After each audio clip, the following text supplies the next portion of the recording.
Eagle 95.1, WUPN, Paradise, Sault Ste. Marie. It's time for The Game. Eagle 95.1 proudly brings you The Game, the Twin Sault's only regional and national sports show. For the next hour, we'll get an in-depth look at sports in the Eastern Upper Peninsula and Algoma region. The Game on Eagle 95.1.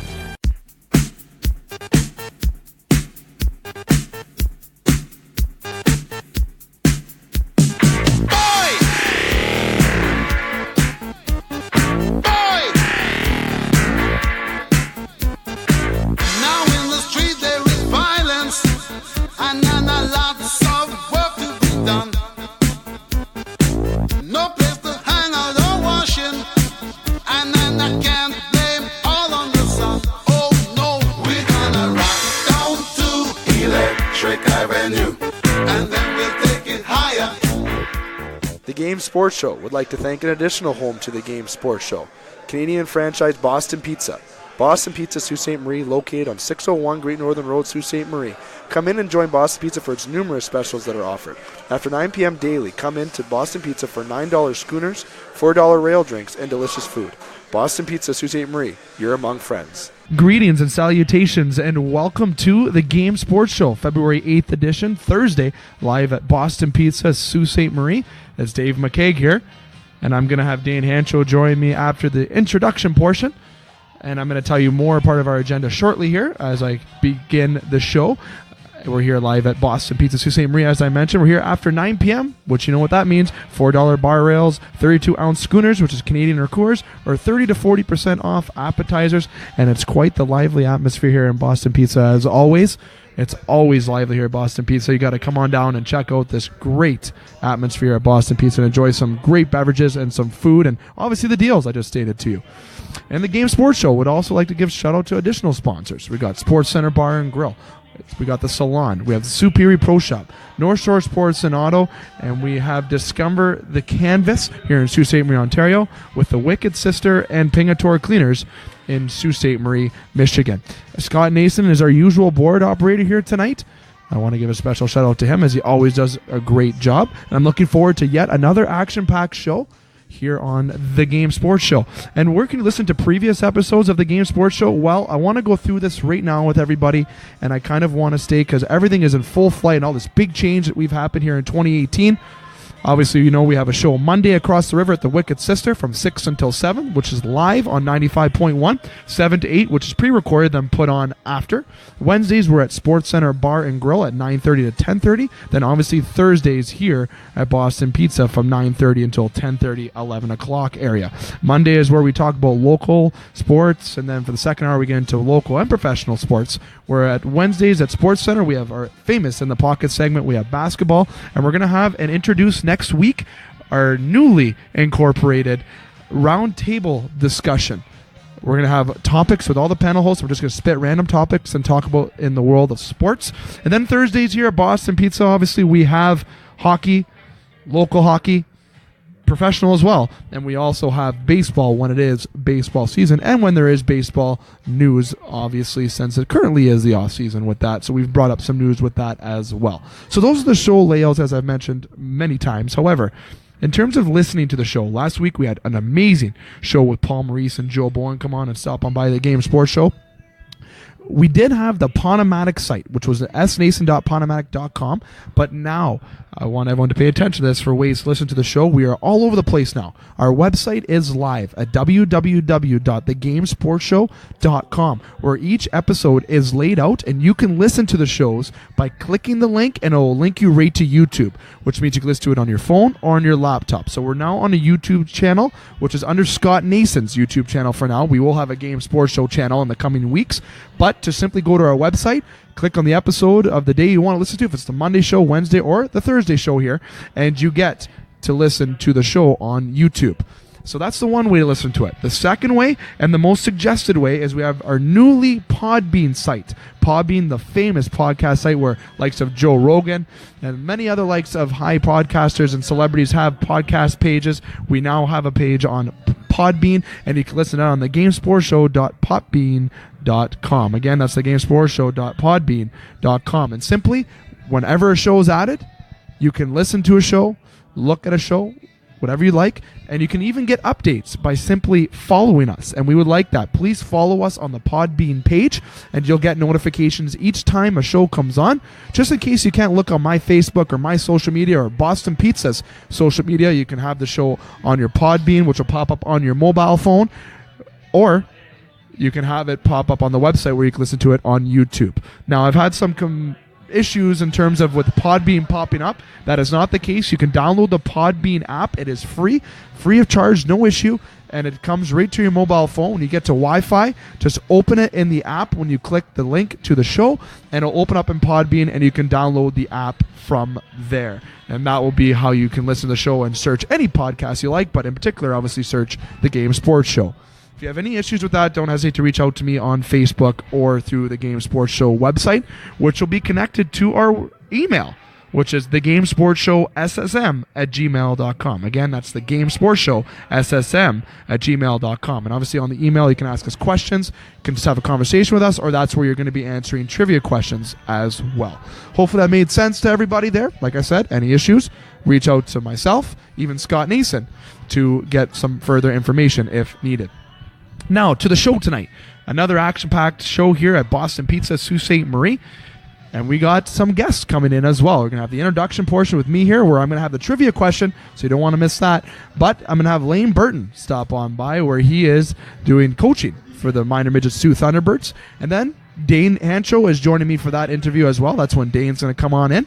And then we're going to have our break after we let Laine go. And Dane and myself are going to have some NHL chat. And boy, do we ever have some NHL chat to discuss. Then after that, we have Brad Cochimilio coming by to talk to Dane and myself as well to conclude the show. Justin Heichel will not be on the panel here tonight as he is not feeling well. So hopefully Justin feels well to come on the show for next week. The Wednesday show this week on SportsCenter was canceled. We are going to be doing it Sunday is the plan. If not, we're going to have to schedule it till next Wednesday, and we'll be talking about the Super Bowl. So if it makes, just so you guys know out there, we did not forget about our show this Wednesday. It was just canceled and being rescheduled to another day. So that's the agenda. I got to give a special shout out to one of my best friends, Jerry Patingolo, on his 28th birthday today. Jerry Patingolo being 28 today. Congratulations on hitting that milestone. You're getting incher and closer to 30, my friend. Congratulations to that. Now we're going to jump to the trivia question. We're going to give the winners from last week the question this week, and then we're going to take our break, and that's when Laine's going to jump on in. So the trivia question last week was, who was the captain of the Sault Ste. Marie Greyhounds when they won the Memorial Cup? Answers have boggled many minds and definitely took research from certain individuals. But it was answered. The answer of that question is Rick Kalowski was the captain of the Sault Ste. Marie Greyhounds when they won the World Cup in 1993. And I got to give a shout out to the winner. Marissa Shapaki was the first person to reach out and answer me. I'm not too sure how she got the answer as quickly as others did, but obviously she did her research, or she knows her Greyhounds quite well. So Marissa has won the first question of the last week's trivia question, and she's going to win a pizza here at Boston Pizza, where she comes on in. She can say how she's the winner, and she'll have a free pizza courtesy of Boston Pizza, Sault Ste. Marie. Second question, and which was the bonus question, who is a part of the organization currently today that won the Memorial Cup in 1993? Question that was answered very quickly. I got a lot of responses for this, and people did not know the first answer. It's like they were trying to be truthful, and this individual obviously was, because this was his answer. He says, I know the answer to the second one. I do not know the answer to the first one. Todd Wagner sent me a text, says Drew Bannister, part of the organization still today, when they won the World Cup in 1993. And Todd has won an appetizer. When he comes on into Boston Pizza for that bonus question, he's won an appetizer courtesy of Boston Pizza, Sault Ste. Marie. He states his name is that he's won the question. He'll get a free appetizer courtesy of Boston Pizza, Sault Ste. Marie. Now, on to the question this week. And the prize will not be announced until next week, obviously. So, as you know, we've been giving out a lot of prizes. We've given away free large pizza delivery. We've given away big game tickets, where it's a free entry into a TV last week's Super Bowl. We've given away another pizza from last week's and appetizers. As you know, you're going to get something free, and each week it's sporadic, 1 week bigger value than the other. So make sure you send in your answer. Don't be shy.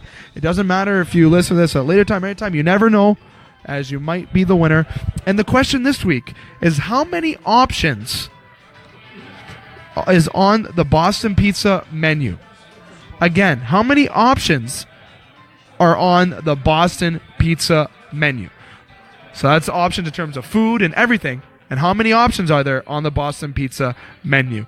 You can message the Game Sports Show, SSM, at gmail.com with your answer. You can also answer us via the website. You can comment also on the Podbean page, or you can reach out to me, David McCaig, on Facebook for the answer. And once again, how many options are on the Boston Pizza menu? So make sure you get your answer in. It's Dave McCaig here live at Boston Pizza at Sault Ste. Marie. And that's been the introduction portion of this Thursday, February 8th edition on Jerry Patingolo's birthday in Boston Pizza, Sault Ste. Marie. We're going to take a quick break here. I got Dane coming in after the break, and I got Laine coming in after the break. Wow, that's two names with Ain at the back end of it. It's make sure I don't say that too fast, but I'm going to enjoy some Molson products here. And when we come back here at Boston Pizza, Laine and Dane will be sitting with me talking some local sports and some fun topics as well. Don't touch that dial. The Game Sports Show would like to thank an additional home to the Game Sports Show, Canadian franchise Boston Pizza. Boston Pizza, Sault Ste. Marie, located on 601 Great Northern Road, Sault Ste. Marie. Come in and join Boston Pizza for its numerous specials that are offered. After 9 p.m. daily, come in to Boston Pizza for $9 schooners, $4 rail drinks, and delicious food. Boston Pizza, Sault Ste. Marie, you're among friends. The Game Sports Show would like to thank an additional sponsor, an additional home to the Game Sports Show, Sports Center Bar and Grill. Sports Center Bar and Grill, located on 624 Wellington Street West, Sault Ste. Marie, Ontario. Sports Center rated top sports bar for the second year in a row. At Sports Center, enjoy their famous 75-cent wing night along with delicious Molson products on tap, along with a great atmosphere and other great food options available as well. Sports Center Bar and Grill, the Sioux's best sports bar. Hi, this is Joe Bowen, and you're listening to the Game Sports Show from Sault Ste. Marie. Welcome back to the Game Sports Show. It's yours truly, David McCaig, here live at Boston Pizza, Sault Ste. Marie, February the 8th. And I'm bringing in Dane, one of my usual contributors. Dane, how you doing, my friend? Doing good. Later. Thanks for coming on the show there. And, of course, as Dane just mentioned, I got Laine Bertin to my right, one of the coaches of the minor midget Soo Thunderbirds. Laine, how you doing, my friend? Just great. It's great to be on here. Thanks for having me. I appreciate it. Of course, we wanted to get you on. And I was talking to Dane this week. I said, you know what? Got to get Laine on this week to talk about, of course, local. We like to talk local hockey here for the Game Sports Show on Thursdays and professional hockey. And this is your first season, correct, with the Soo Thunderbirds minor midget team, correct? Yeah, first year for the Soo Minor Midget program. I mean, I've been involved in Soo Major since 2009, I believe. So I'm becoming a seasoned vet within Soo Major. But started out as a coach in Midget AA. I got to start out with Donnie Gagne and Chris Felix with Cambria Nissan. I believe they had a really, really good team the year before I got there with like Finley, Zorzi, and Badijan. I believe were the three big stars on that team who went on to do some good things in hockey. So getting to learn from hockey minds like Donnie Gagne and Chris Felix in your first year really was a great slingshot for me, like getting into hockey and coaching. Like, it's not easy to get a job that high up in the ranks. Usually you got to start down low and work your way up. I happen to be great friends with Donnie Gagne's son. Donnie Gagne also coached me at one point, and it was just a great opportunity to get started, get your feet wet. That's funny you said you got coached by Donnie, and I know I don't like bringing up the past, believe it or not, when I played, but Donnie Gagne had a coach numerous times, and I had him on Cambria Nissan Titans the year before that, where we won everything. We had Michael Dolan on the team, we had Brian Nanny, Finley, and all that as well. Great squad. Definitely a great guy to learn from, and I'm sure you absorbed a lot of information. He taught you a lot of the ins and outs. I'm sure he showed you the strict way to beat the players as well. Definitely one of the more strict coaches I've ever had, even had him when I had him in junior as well. Oh, for sure. I remember our first game of the season that year. I'm just cutting my teeth, and we got dusted, I think. It was probably 7-2 the first game of the season. The players weren't really into being ready to play. And our next game, we didn't have a practice in between, and I still remember this. He told us we were not allowed to carry the puck over the blue line. We had to dump the puck in, go into a 1-2-2, and play a trap. That was the punishment for the kids not buying into what he was teaching. And I mean, if you didn't dump that puck in and didn't set up the 1-2-2, you didn't play the rest of the game. We ended up winning the game 5-0. Definitely Donnie Gagne kind of coaching style that I definitely remember. And Laine, you had practice tonight, and you came right here to Boston Pizza. You're enjoying some good Molson products. It's Dane Hancherow on my left, Laine on my right. Good atmosphere here tonight, too, Laine? Definitely a great setup here that we have for the Game Sports Show, don't you think? Excellent. I love it. I mean, I've listened on the radio for the last couple weeks. I mean, I've become a regular listener now. And great setup here at Boston Pizza. Great staff, cold beer, good food. Can't ask for anything more than that. Especially with the cold beer. Absolutely with the cold beer. But jumping back into the season, I had Jamie Henderson on just a couple weeks ago, and you can hear that on a previous show of the Game Sports Show. Had a great interview there with a lot of fan interest there as well. So at that point of the season, we were talking about how that was going for him. And, there's been some growing pains this year for the team and a lot of adjustments. A lot of the younger guys playing older guys. The schedule hasn't been... He didn't say this is coming from my observing, obviously, but the schedule hasn't been the most friendliest to Soo Thunderbirds in terms of whom you've been playing from what I've seen. But what can you give on terms of this season? A little back and forth discussion here about the season thus far.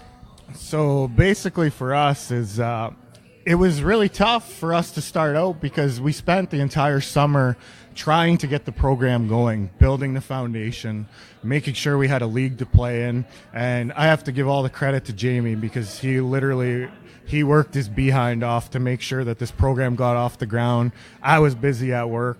He was not as busy as I was at work, but he was relentless. And say what you want about Jamie Henderson, but if there's one thing that he loves, it's hockey, and he gives everything to make sure that these kids had a place to play this year at the appropriate level for them to be playing at. So with that said, it took a while to get things going, Kids had to learn the way we did things. We had to learn the way the kids did things. Like, we a little bit familiar with the group, but first chance really working with them for a whole season, and that always brings a challenge, right? Like, you have to learn how you could talk to some players, how you could coach some players, how to get through to players. So that's building the foundation of the program. And then, once you get the foundation built, it's about, next comes the walls. So now you're into your systems, how you're going to approach the game, how you're going to do things. And we went as far as off-ice, school, the way you train, the way you eat. We got spin classes coming up with Barb's while we're off for the next month, prepping for our first ever Northern Ontario Minor Midget Championships, which we recommend that everybody come out and watch. We're hosting it here in Sault Ste. Marie. We're going to have a bunch of great sponsors for the tournament, and we got North Bay, we got Sudbury, ourselves, and Thunder Bay's coming all the way up from the northwestern Ontario. So these are the best 15-year-olds in Northern Ontario all in one place, and I recommend you guys come out and watch. There's some great players out there. Absolutely. And Dave, before I go over to you for your question, what Jamie Henderson, definitely giving back to Sault Ste. Marie has always been a big thing for him in the Sault Ste. Marie community, getting hockey. And even with minor hockey, I did have a little point with him that I told him that hockey in Sault Ste. Marie, it's like it's kind of went down from what I remember being more youth, trying to get the program back up. So for sure, kudos to Jamie Henderson with that. And for sure, for you, the listeners, get out and enjoy this fantastic hockey. Some good young talent. There's actually a lot of great hockey going on in town in Sault Ste. Marie. Something that's been for a long time that we've been waiting for. So definitely get out and enjoy that. Dane? I know you had a question for Lainer. You're up. Yeah, Laine, since you've been mentioned that you're coached since 2009 and at a high level, just wondering if you've kind of changed your coaching style and what you've learned, throughout the years of coaching, especially going into AAA now, or if you just stayed status quo, thinking you've been a Mike Babcock since the start of your career there.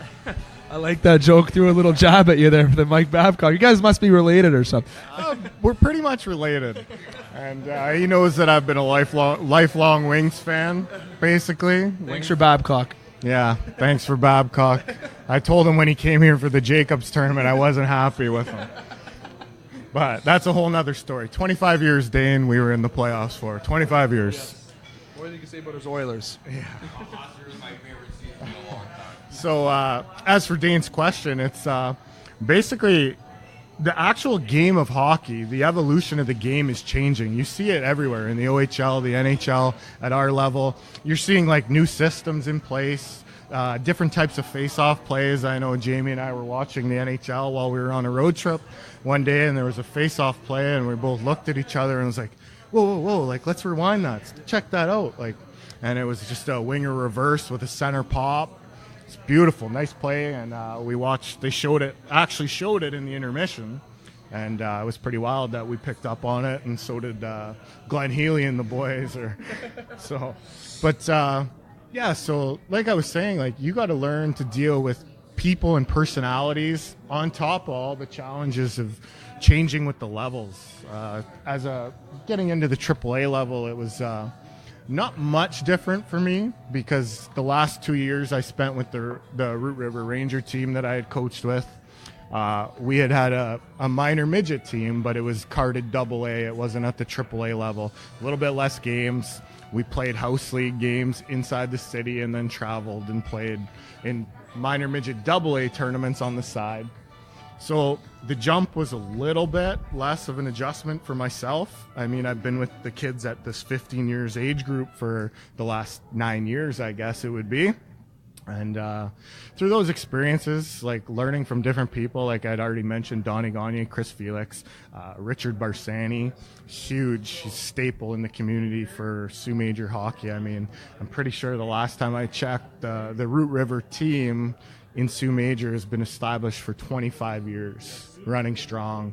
So they moved down to Bantam this year, but it's still an incredible feat for a team to be around that long as a primary sponsor. Guys like that, the guys I coached with were great. Jason Ruley, Rob Barsani, Dave Scott, Michael Gagne, all good friends of mine. So for us to stay together for 7-8 years, and I mean, there was never any like really, really hot water that you got in between each other. And keeping groups like that, picking brains from everybody around, talking to people. Then you bring on a guy like Mickey Sartoretto, Greg Sartoretto. The pedigree speaks for themselves. You could watch them on the ice still. And I know Jamie said this when he was on 2 weeks with you guys 2 weeks ago, that you just watch those guys on the ice in practice. They still have it. It's like, why can't these guys play somewhere? You're thinking, it's like you don't realize how good these guys were. So you get to pick their brain, Jamie's brain, all the knowledge I've accumulated, people around the rink like the Dave Hedricks. Like I said, Chris Felix is a big guy for me. Been around him. Kind of the guy who showed me the ropes, taught me most of the stuff I knew as a coach. Because as a player, you really don't know as much as you think you know. And that's one of the challenges when you're dealing with kids at 15. And I know myself as a 15-year-old. Looking back, after I've been coaching for the last 10 years, I was not a coachable player. I was not. I thought I was always right. And I remember saying, these guys don't know what they're talking about. And now, when I get that response from a kid, it's like, that's what it feels like as a coach when you just can't get through to a kid. It's an annoying feeling. Yeah, you got just... It's funny looking at yourself in the mirror and realizing that, maybe if I would have listened, junior might have not been the end for me. It would have maybe moved on to other things. And we have a lot of local talent in this city that didn't move on places. A lot of local talent. There's a lot. Like, there's names that we can mention that didn't move on in the world of hockey, and very surprising names. And we can sit here and probably name 10 people each. And it's funny what you say about coaches. A lot of stubborn players, and we know a few stubborn players. But I know you were one of them, obviously, as you said. So definitely listening to your coaches' kids is definitely you got to do. As Don Cherry would say, listen to your coaches and your parents' kids, for sure. This season, upcoming games, you got the month off. I believe you said you got until the championships. So you're going to be into the training. But what are other plans with the organization in terms of other promotions going on in the meantime? So right now we got actually a fundraiser for the team coming up. It's bowling night at North Crest Lanes, Friday, February 23rd. $45 a person, and that covers your donation to the team, your lane costs, 2 hours, I believe we got the lanes booked for, your shoes. Obviously, there'll be food and drinks there. You probably have to pay for those yourself. But your $45 would get you your bowling and your donation towards the team. If you have any questions or info, myself, Jamie Henderson, we're available on Facebook. I mean, social media is huge. I know I'm on Twitter at Bertin13. If you want to reach out, hit me up on the Twitter. There you go. I like the number too. I like the number. And you can certainly reach out to the Game Sports Show SSM at gmail.com or through thegamesportshow.com if you want to reach out. If you had difficulties getting that Twitter handle, reach out for Laine or for Jamie. Getting back to the team though, in terms of weaknesses and strengths of the season, I know you kind of touched on it a little bit, but maybe a point of weakness and a point of strength that you may see, if any, for weakness? Well, basically for us, the weakness comes in depth, and the depth really came from losing 3 to 4 players, leaving town to go play elsewhere. Now, I'm never going to tell anybody how they should raise their kid or what they should do with their kid. I mean, it's your business, and I never talk bad about anybody who makes a decision. But part of building the foundation of this program and really not focusing as much on record this year and more focusing on player development. And I'm sure if you spoke with many of the parents involved with our team, there wouldn't be any doubt that the kids have improved this year. And that's the main focus. So is making the kids better. And it's not just on the ice, it's off the ice. Practice habits, preparation, school, eating, workouts, what you're doing in the summer. Paying attention during chalk talks and film room is huge for me. Like, we do a lot of extra stuff with the board, and then we break down film whenever we can.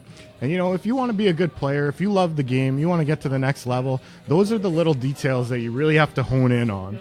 And I don't quite think that most kids at 15 aren't really there yet. And we refer to it as being a professional. And I know not everybody's going to be a professional, and we don't expect everybody to be a professional. But there's a frame that you have to set up, a way you have to prepare to be a hockey player. If you want to get to the next level and you love this game and you want to get better, you have to buy in and you have to be all in.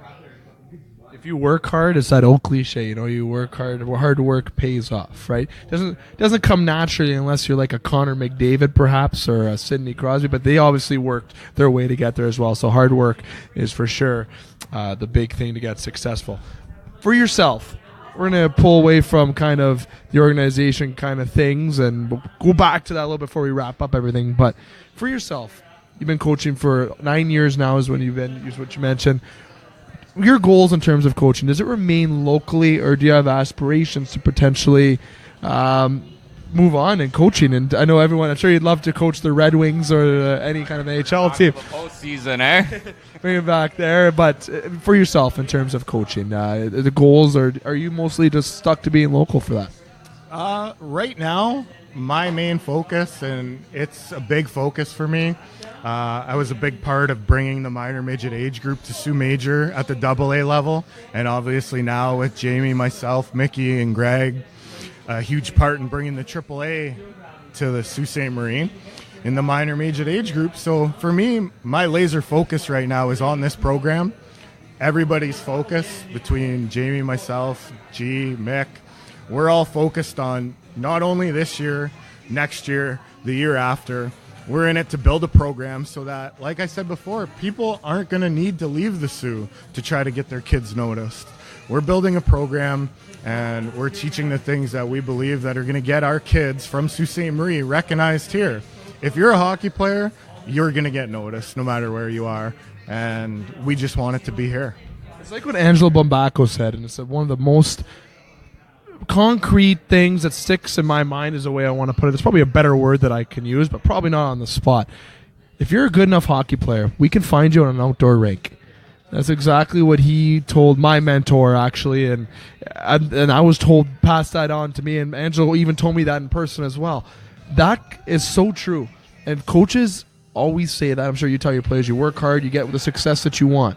When you work hard, even in life, let's say hockey doesn't work out, this can make you a better person, gear you towards something else. If hockey doesn't work out, you meet people, or it can make you grow as an individual, develop leadership skills, develop communication skills, team working skills, which is absolutely massive in today's society and working. For sure, that's the biggest thing in today's society. What can you say in terms of this now, going into my next topic with youth development hockey in Sault Ste. Marie? The people have been saying it's been triggering off, it's been dying off. Kids don't work as hard. Kids are not as prone to play hockey. It's too expensive. It's actually the most common term that's been used.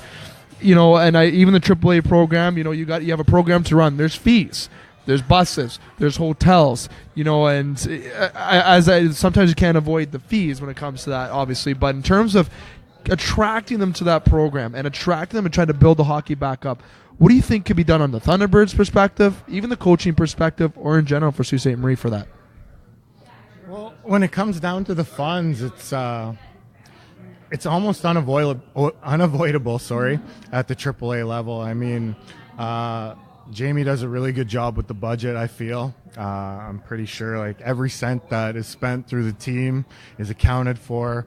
Nothing extra is added without first touching base with the parents, making sure that it's okay. Like I said, we're hosting a bowling fundraiser Friday, February 23rd at Northcrest if you want to show up. But it's not cheap, and it's tough. So, I mean, if you can't afford to play at that level, there's sometimes ways to get around it. I mean, I'm not aware of how you do it, but I just know it's tough, and I'm not looking forward to the day where I have to spend $6 to $10,000 for my son, who's 3, to play hockey. It's coming closer. But as for minor hockey and the kids growing up and kids not wanting to play anymore, there's so much more in society today with social media, with video games, with alternative things. I find other sports in the city are getting a lot bigger too. Like soccer is huge now, and it's much, much cheaper to play than hockey. And I'm not advocating that anybody go play soccer instead of hockey, but I'm just saying there's other avenues for children these days.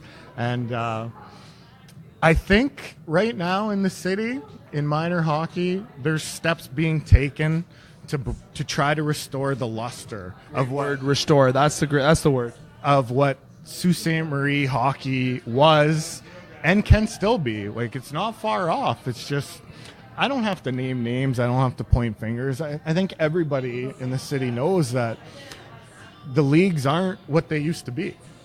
And it speaks volumes that, like, some of the younger teams don't have teams this year. Can't find coaches, or people aren't doing a good enough job that they don't want to pay the money to play. And like I said, it's all about building the program from the bottom. And I think that there is the right people in place right now, whether it's at the Pee-wee with Craig Kennedy, Mark Rosetto, some of those guys, Craig Hartsburg being involved now, should help. I mean, I can't see where things could go wrong with, like, at the minor level with guys like that involved. And then you get into our level, and I find that there's a lot of good coaches in place, a lot of young people. And I'm not saying that having a father coach his son is a bad thing, but I'm also saying when you have people that don't have kids on the team that just really love the game and want to coach and want to teach these kids how to play the game, how to get better, the ways they should be going about their life to get to where they want to be at the next level, it's a good thing. When you have people from the outside that have no kids on the team that just really, really want to give back to the community for all it's given us. Absolutely. You know what? The Soo has always been a big part of hockey, and especially in our lives, Dane, and to get that back and restored was the perfect word for that. Now, what I wanted to get into was a bit of fun, this conversation. We promoted the Soo Thunderbirds a bit. We'll obviously do more before we let you go, but we'll get into a couple more things. See, and you know what? I definitely got to say and correct myself as well. The Soo Highland Ford Thunderbirds. It's big. You can also follow them on Facebook. Give the page a like. You can get all the updates there for Soo Highland Ford Thunderbirds. But we're gonna take the chains off the shackles a little bit. Is that the correct term? I guess I'm gonna go with. Talk a little bit of fun conversation here in terms of NHL, in terms of any kind of topic that you'd want to kind of throw into. I'm gonna start off and say to you and ask you a personal question, and you give your answer into the reason why you like this. The Detroit Red Wings is your favorite hockey team, correct? What made you like the Detroit Red Wings? Actually, I was late moving to Sault Ste. Marie. I was actually born in Marathon, Ontario, up the highway. And as a young kid, I was actually an Oilers fan, Dane. I was an Oilers fan because that's who was on TV in Marathon when I was between 1 and 9 years old. When I moved to the Soo, I don't want to date myself here, but if you're old enough to remember Fox 50, all they showed was Detroit Red Wings games. All the time, it was Detroit Red Wings on TV. I couldn't watch the Oilers anymore. I wasn't old enough to stay up to watch the late game on Hockey Night in Canada on Saturdays. So all I got to see was Saturday and Sunday afternoons with the Red Wings. Huge thing for me was Steve Yzerman. He is still, to this day, my favorite player. He was a class act on and off the ice. He was a captain of that team, I think since 93 or 94. And just growing up through the 90s, watching the teams with Fedorov and Kozlov, Yzerman, then Lidstrom came in, and then after Lidstrom, you had Zetterberg and Datsuk, guys like Holmstrom that probably should have never played in the NHL, but he did what he was told, and he was good at what he did. And good coaches find places for guys like that. So just a pretty good coach at that time too, if I remember correctly. Someone named Scotty Bowman. Scotty. So yeah, it's just something that grew on me, and probably making the playoffs for 26 or 25 straight years. Probably a good reason to cheer for a team. Dane, I got to ask you the question now. He went for a winning team. What in the heck happened to you, my friend? And we're in the same boat, so you don't have to chirp that back to me. I'm just saying, I'm throwing that out there. Actually, it's like a funny story. The reason I do like the Oilers is actually because of Laine, because he said instead of cheering for the Leafs, you might as well go for a good Canadian hockey team. But at the same time, the reason I hate Detroit the most is because of Laine at the same time, too, and because they were in the playoffs for 25 consecutive years. But yeah, so like the Oilers, they're struggling again this year. Make the playoffs one in every 10 years there. So I can't ask for too much. I will have to say last season was probably my favorite, with Detroit not making it for the first time, and the Oilers then making it for the first time in 10 years. And there's like just a generic question, Laine. What's your cup final? What do you got this year? Oh, early bold predictions. I like that. I wasn't expecting that question, but. Other than the Oilers and the Red Wings, I've become a big fan of the Washington Capitals, and it stems from my football. I'm a football guy. I love football as well as hockey, and I happen to be a Washington Redskins fan. Yikes. So I listen to a lot of podcasts. I listen to Redskins radio a lot. So it's always overlapping with the Capitals. There's a lot of skilled players there. You got guys like Kuznetsov, obviously Ovechkin, Nicky Backstrom. You got Holtby in net, who's unbelievable most nights. Then you're looking at other TJ Oshie. Like, just the skill level of that team is unbelievable. Like if you sit down and just watch highlights of their power play and watch that unit work, it's unbelievable the skill level that's involved with those guys. So I'm going to go with the Washington Capitals. And I'm going to get on the Vegas train. Imagine that Stanley Cup final. It's meant to be. There's teams of destiny. Every year you talk about it, whether it's hockey, football, baseball, basketball. There's just that team that's just got it. And I find that the way these guys play, the forecheck system they have in place, the way that everybody from line 1 to line 4 is bought into the system, it's unbelievable the way these guys are playing. And I thought at the start of the year, they were going to die off. It can't last. There's no way. They lost 5 goalies, and they never stopped. So why would they stop now? So there's my prediction. Vegas Golden Knights, Washington Capitals. I like that. It's a bold prediction. You know what the odds were for Vegas to make the playoffs this year? 200-1 odds. You know what the odds were for them to finish to first place? 1,000-1. Wow. If anyone threw any sorts of money on Vegas, like I was joking with you in the summer, maybe we should throw $100 off. Then everyone said, "Oh, you're going to lose $100." Then, God, I wish I would have put the money down. Oh, it's a little bit suspicious, actually. A couple more things, Laine, before we let you go, before we take a break. You said one good, interesting fact. I think kind of want you to touch on a little bit. You said the coaching doesn't even make you want a favorite team or even to really enjoy a favorite team. You like it for the players. Now you watch it for the players, and you told me some names, and I'll let you talk about. I won't steal your thunder with the names you brought up, but in terms of why just now enjoy it more from a fan's end opposed to being a specific team fan end? Well, mostly for me is just the skill level. Like I said when I touched on the Washington Capitals, the ability for these guys to be finely tuned machines, like 6 feet tall minimum, 220 pounds, and they just fly. Guys like McDavid, Crosby, Kucherov, Kuznetsov. These guys could skate. They could skate and at full speed. They could control the puck. The vision they have on the ice. It's just something as a fan. I mean, you've seen it with like the Yzermans and the Fedorovs, and like Datsuk might have been the best two-way player to ever play in the NHL. But these guys now, the evolution of the game, the speed of the athlete, the size of the athlete, it's so impressive to me. And I just have such an appreciation for it as a coach, league-wide, as opposed to being a fan of one particular team and, you know, being a homer, as some may call you, Mr. McCaig. Yes, absolutely. That's a good way to put it. Now, the other question that I'll get to is kind of a funny one. Kind of putting you on the spot, actually. You, Mickey Sotoretto, full gear, in the corner. Who comes out of that corner? That's going to depend on who was in the corner first. Okay. If Mickey's got the puck, you are not going to get it from him. He's tall, he's big, he's got sick hands, I'm sure you know. And he's one of the smartest players I've ever been around. I watched him play when he was with the T-Birds. I followed him into the OHL. I mean, I've coached with him. I played men's league with him. And he's probably one of the smartest hockey players I've ever seen.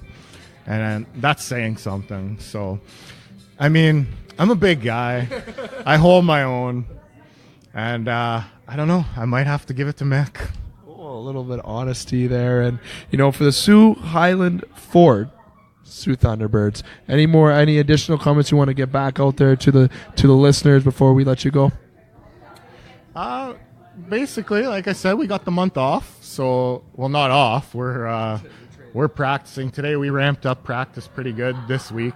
Tuesday's practice, they skated hard, worked hard. Today's practice, I'm pretty sure I came here and I was wiping sweat off my forehead when I walked through the door. I was working as hard as the players were out there. But not the same game shape anymore, eh? No, not at all. 4 center curls on a drill and I'm done. But so like I said, we got dryland training coming up because we got some time off. We got some exhibition games scheduled through Soo Major with their AA program, which is great for us to get that game experience. You yourself as a player know practice. It's not the same. You have to play games to be ready to play in a tournament. And then we got the tournament coming up. And like I said, first ever Northern Ontario Minor Midget Championship. We're really excited about it. This is kind of the light at the end of the tunnel for the program that we took from zero and built off the ground this year. So I feel it's going to be a great show of the skill of the 15-year-olds in Northern Ontario, being their draft year. Hopefully maybe get some scouts out here, guys taking notes, get some kids drafted, and that would be the ultimate feather in the cap, because that, in the end, is the goal. That's the goal, to develop the players for sure. And got Dane on my left, I got Laine on my right. We went a little bit over our time, but that's the fun thing about this podcast. I know what the time is, and I was gladly to go over there because we had a lot of good conversation, Laine. And I want to say thank you for coming on by the Game Sports Show for your first visit. That'll get you again this year. Maybe after the championships, we'll figure something out to get you on. But definitely, for sure, thanks for stopping by at Boston Pizza and the Game Sports Show. I appreciated it. It was great being here. I loved it, and I'd be more than happy to come back on anytime. Dave, Dane, thank you very much. Absolutely. When we come back, it's going to be myself and Dane doing a little bit of NHL chats. And we got lots to talk about. But then after that, we have Brad Cochimilio coming by as well to the Game Sports Show for a little bit of hockey discussion as well. So it's Dave McCaig here alongside Dane Hancherow and saying goodbye to Laine. We'll be right back after these messages. The Game Sports Show would like to thank an additional home to the Game Sports Show, Canadian franchise Boston Pizza. Boston Pizza Sault Ste. Marie, located on 601 Great Northern Road, Sault Ste. Marie. Come in and join Boston Pizza for its numerous specials that are offered. After 9 p.m. daily, come in to Boston Pizza for $9 schooners, $4 rail drinks, and delicious food. Boston Pizza Sault Ste. Marie, you're among friends. The Game Sports Show would like to thank a list of additional sponsors. North Shore Sports and Auto, new location located on 647 McDonald Avenue, Sault Ste. Marie. A family-owned and operated business with doing business in Sault Ste. Marie for over 10 years. Loads of products available for your enjoyment for all seasons. North Shore Sports and Auto, we understand the importance of quality service and products, and we work hard to ensure that all customers have a positive experience before and after each and every sale. North Shore Sports and Auto, meeting all of your new and pre-owned equipment needs. Special thanks to Salon.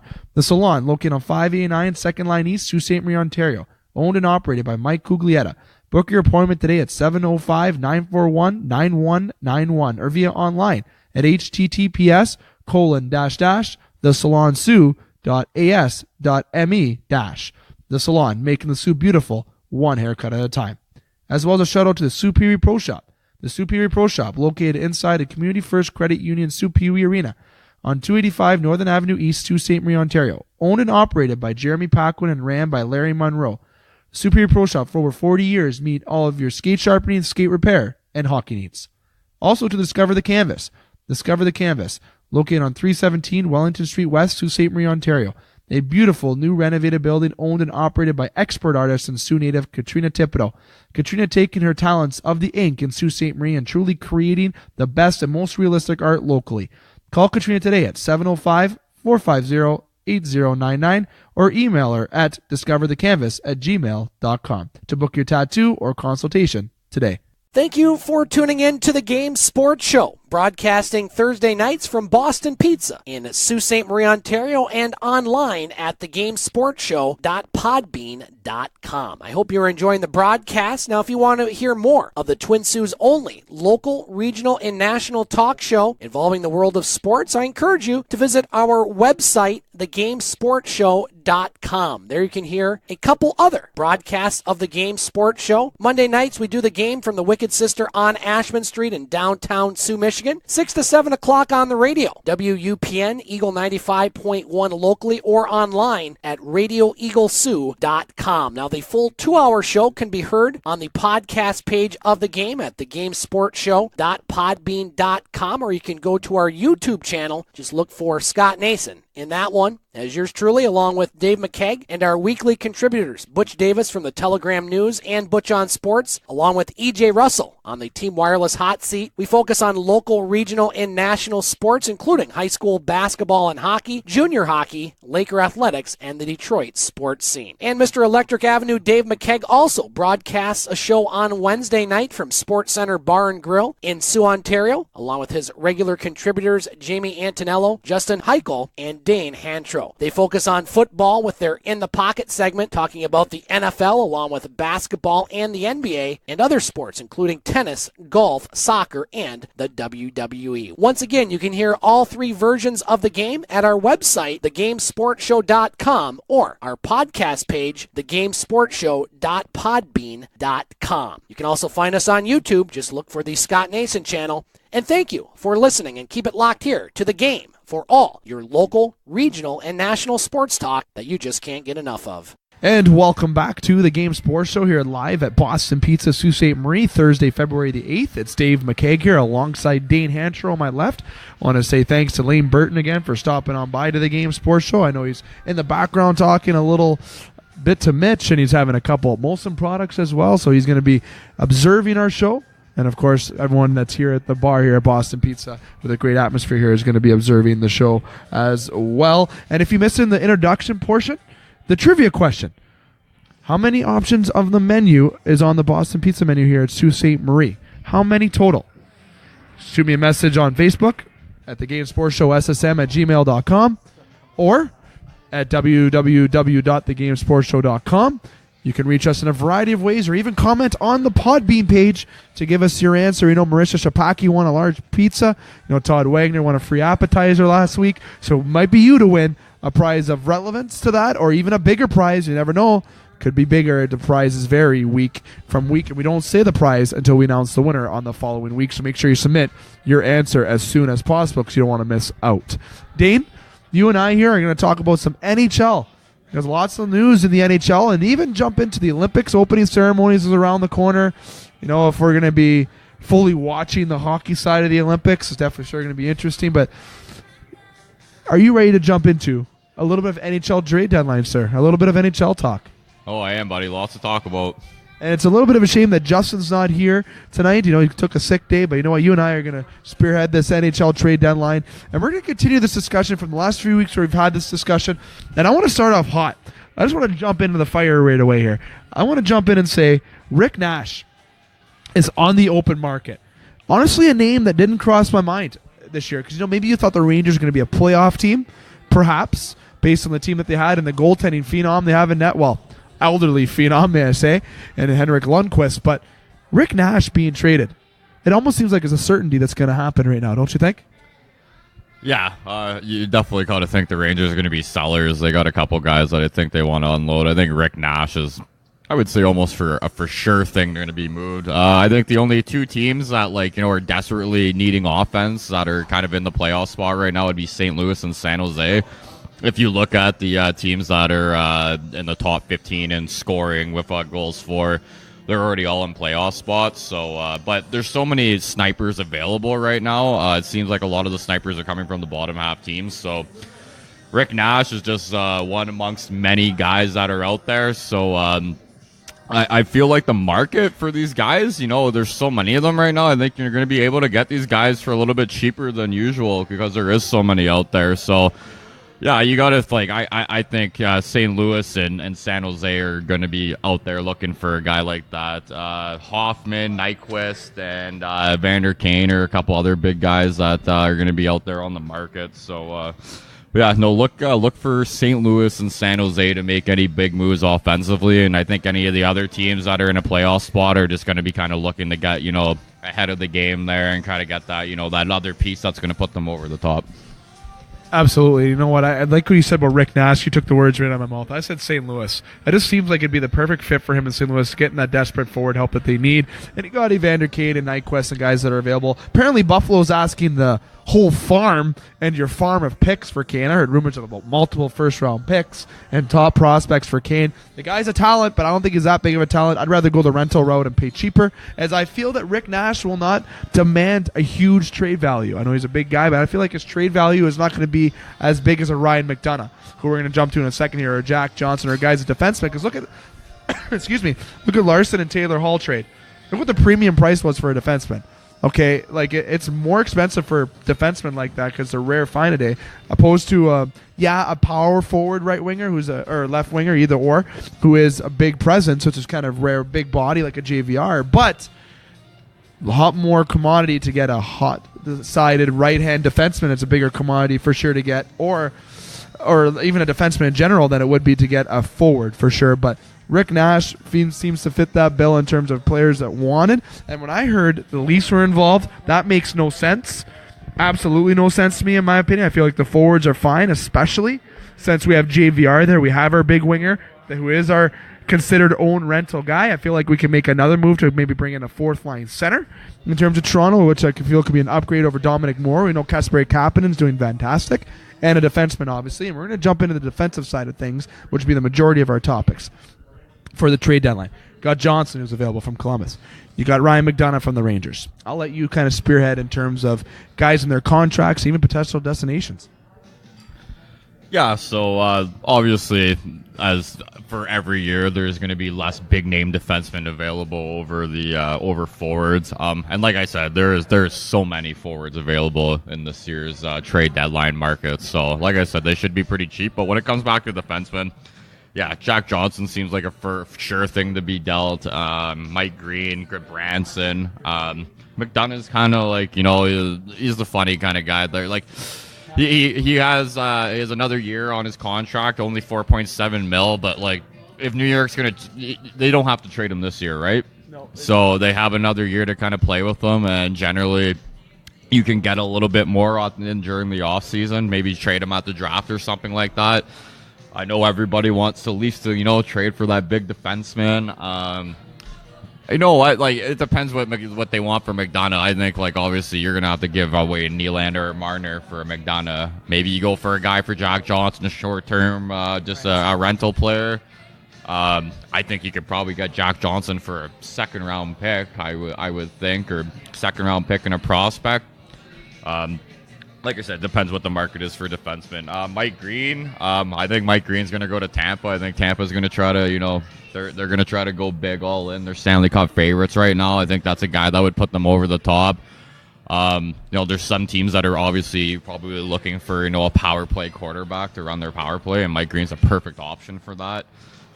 Detroit, it just makes sense for him to obviously deal Mike Green. But, as far as the defense go, there's not a whole lot available. But I think, Gudbranson, Johnson, McDonough, and Mike Green are the four big guys there. Absolutely, and I like how you said Gudbranson. It's one name I want to test you before we kind of keep moving on with this topic. Gudbranson would be a perfect fit in Toronto, I feel, just because of what they want, and they've apparently offered Andrew Nielsen and a pick for him. We know Levo is available, and with all these kind of moves, Toronto's looking defensive for sure. You have Tampa Bay, who I feel I couldn't agree more with Mike Green. I think that's a great fit, or even New Jersey. Those are the two teams I feel you got to watch out with Mike Green for sure. Ryan McDonough. That's a trade I think that happens in the offseason. He's the captain of your team, 1 year left in the deal, and with that cap hit, that's going to attract a higher value. And Marner or Nylander, I feel, could be a tough pill to swallow for Toronto fans to move for him at this current point. I feel that wouldn't totally make sense, but he's out there. They're broadcasting his name to get dealt. And even, the Coyotes are kind of dangling Oliver Ekman-Larsson, who Joe Bowen said last week on the show has one of the worst plus-minuses in the National Hockey League right now, but he is on Arizona. Okay, but he is one of the top premier defensemen again, but that's a trade that happens in the offseason. So in terms of these deals, defensemen are a hotter commodity and going to be more expensive to get, where forwards are a dime a dozen. And continuing with this, you got the Red Wings, Sabres, and Canadians. Canucks, Senators, and Oilers, even, if you want to throw that into being sellers. That's where I see specific teams are going to be sellers. And like you said, I'm going to say quickly, the Red Wings, you got Nyquist, you got Green, who are guys who are going to probably dangle out there. Sabres, you got Evander Kane, you got O'Reilly perhaps, or even Jack Bogosian. You got the Canadians with Plekanec, Pacioretty, and Galchenyuk.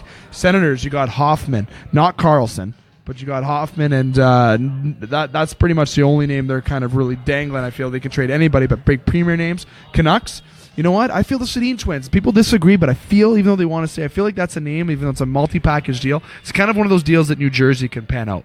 And then you got the Oilers. You got Patrick Maroon out there, and I think Andre Sakura. Those are certain guys that I can see them potentially dangling in terms of that. But, Dane, in terms of these sellers, or even additional sellers that you feel are out there, in terms of players, common and for sure players to be moved, perhaps.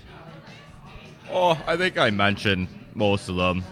Like I said, I think Mike Green for sure. Rick Nash, New York is definitely going to be unloading a couple guys. You would think Montreal, if they can be if they're going to go for a total rebuild, maybe move a guy like Galchenyuk or Pacioretty. They're kind of an interesting team. Obviously, the PK Subban Shea Weber trade hasn't really worked out in their favor. But yeah, no, I think the Canadian teams are going to be definitely being busy. As far as the Canucks go, I don't know if they're going to be able to move two big contracts at the same time, unless they just trade individual Sedins. Evander Kane, I think, is a guy, as long as Buffalo realizes that there's about 20 other snipers that are available, and you're not going to get what they're asking for him. But Nyquist's a guy in Detroit. I think he only has he actually has a decent contract with a couple more years left. But Detroit's definitely a team that's going to be for sure sellers too. They've already kind of stated that. So, look for the Canadian teams, even Edmonton.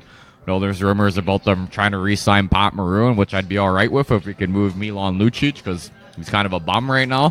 For the amount, he's not a bum, but for the amount of money that he's making, he should be, adding a little bit more to the team right now. So, should be interesting to see what Edmonton does.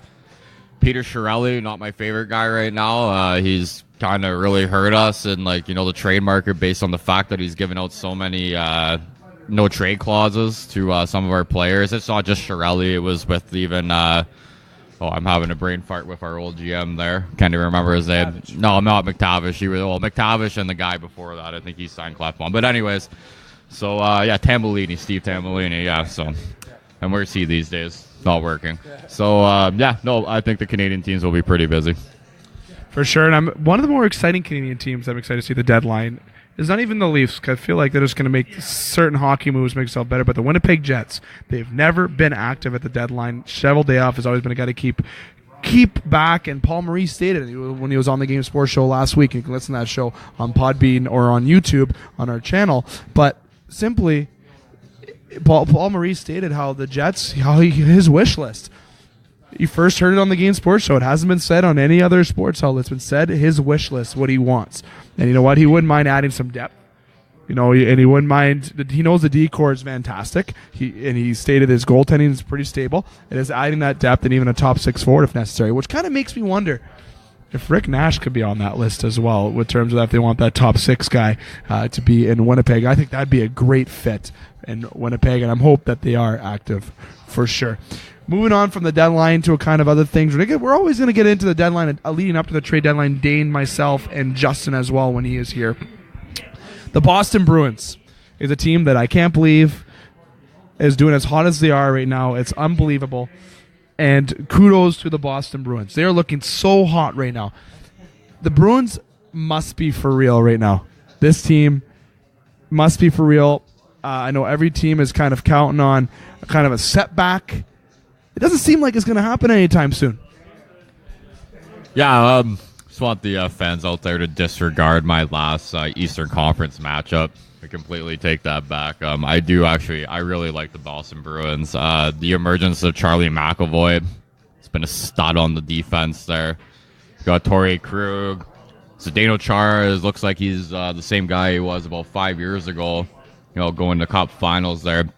He's about plus 29 right now, and he was on the decline the past couple years, it looked like, but he's come back, had a monster year for the team, leading the way for them.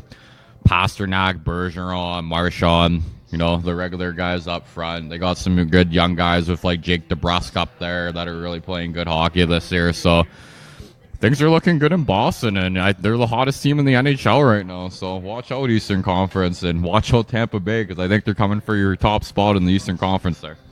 Not gonna lie, I wouldn't mind seeing a rematch of Toronto Boston. We have a dragon to slay there if you're a Toronto Maple Leaf fan for sure. The Boston Bruins are for real, and there's a team that I don't think is gonna be as active at the deadline. If you want to talk about the deadline, we're not gonna get back into the deadline there, but I want to say quickly, I don't think it's gonna be as active as a team as people think when it comes to the trade deadline. But could be wrong. They might look in terms of forward depth, but I don't think they need to change anything.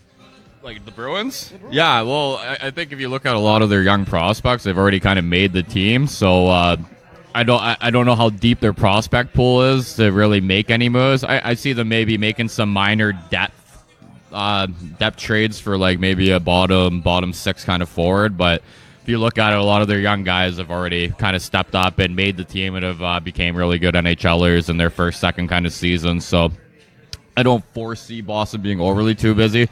They do still have, I think, about 3 of those 3 first-round picks that they drafted in a row. I don't think any of them are on the team right now. So they do have a couple guys that they can move. But if I look at Boston, I think their top 6 up front's really good. Their top 4 on defense really good. So they're going to go for anything. It's just going to be depth.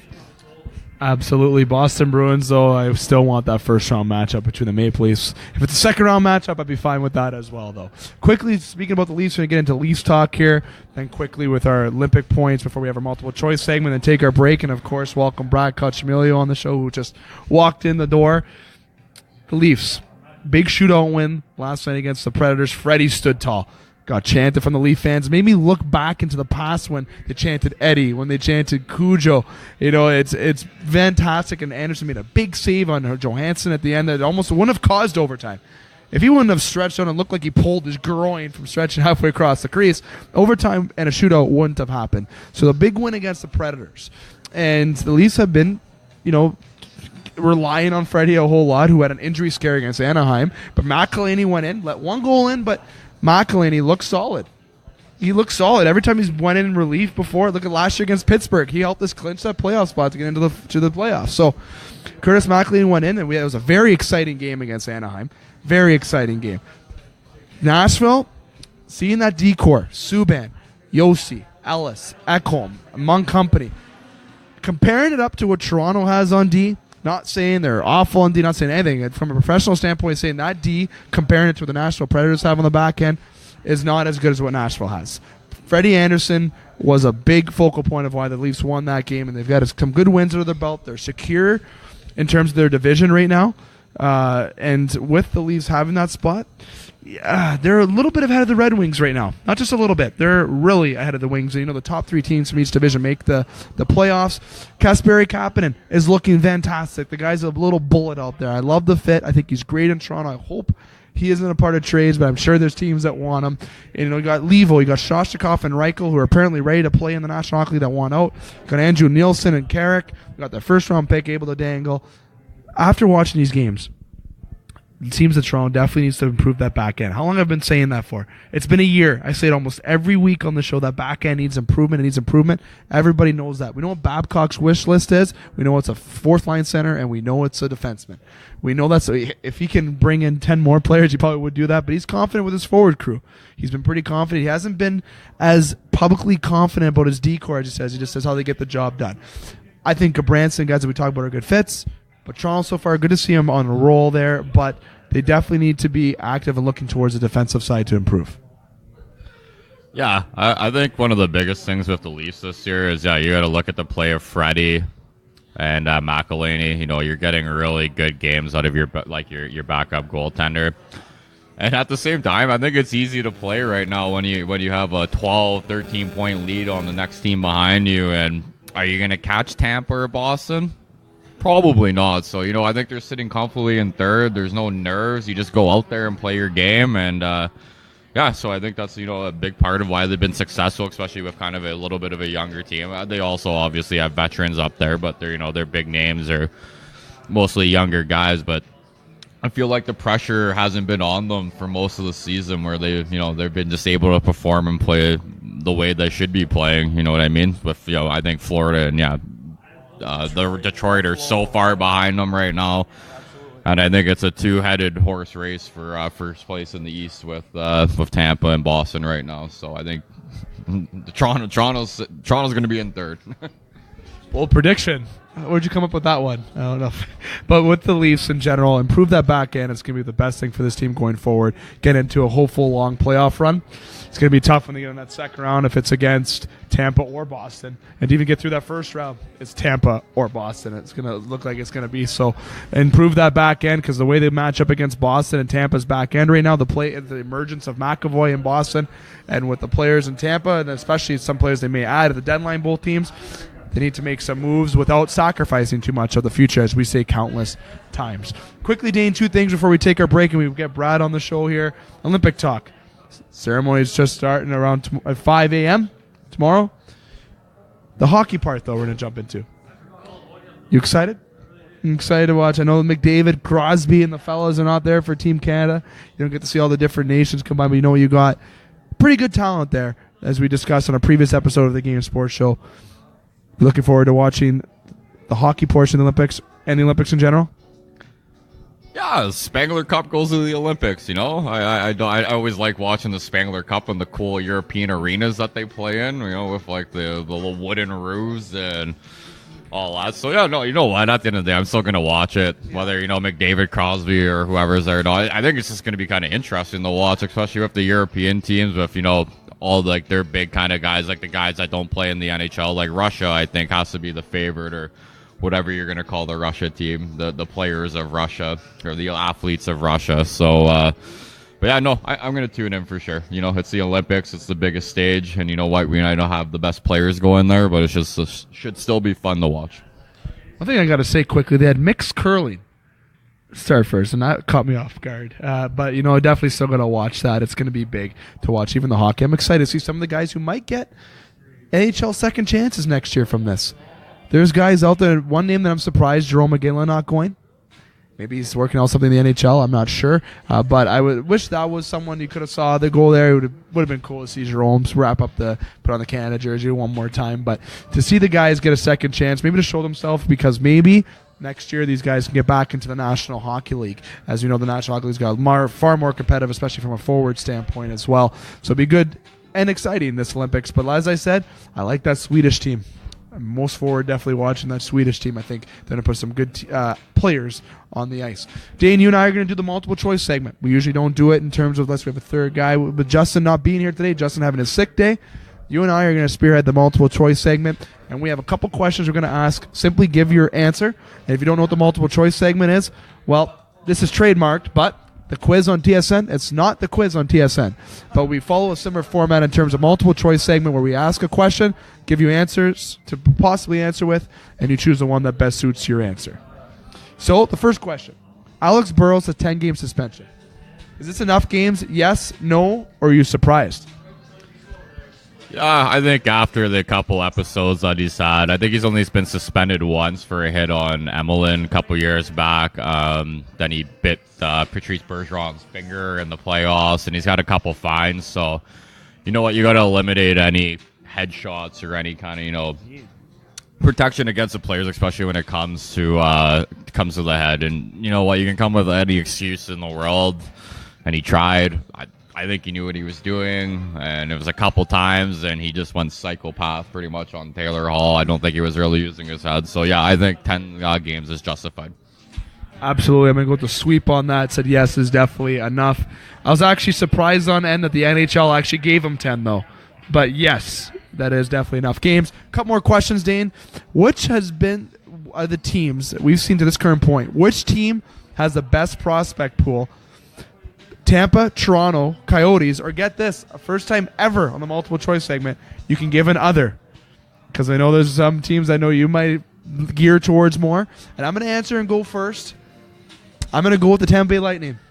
I like what the Tampa Bay Lightning have. I was kind of leaning towards Arizona, and believe it or not even Toronto. I have them third on this list between those three teams, and Tampa Bay, having them in there with Radish. You got Kachuk, who we get to watch here with the Sault Ste. Marie Greyhounds. And they have, don't forget, Kucherov's still young. A lot of guys are still young. Braden Point, guys are still young on this team.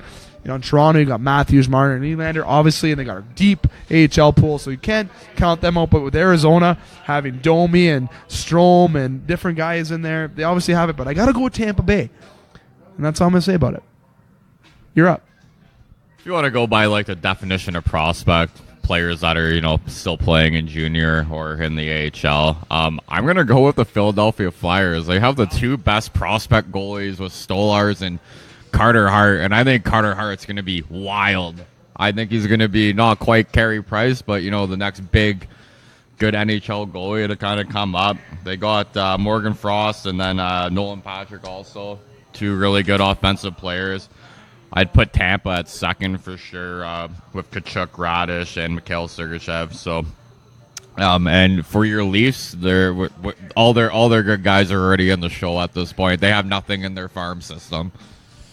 I have to disagree a little bit with them. Have nothing in their farm, so that AHL team is looking pretty impressive. And Kirby Reichel there, and with Nielsen there, Dermott being technically down there. I like what they have, but like I said, I got to stick a favoritism to Tampa. Reichel been in the league for?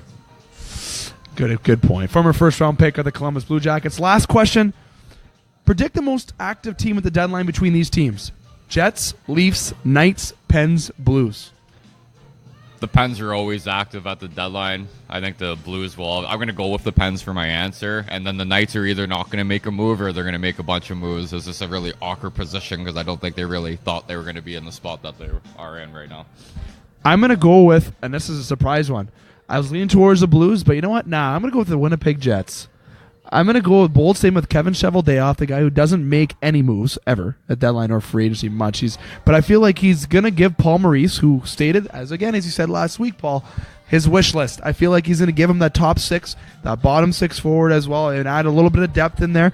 And you know what?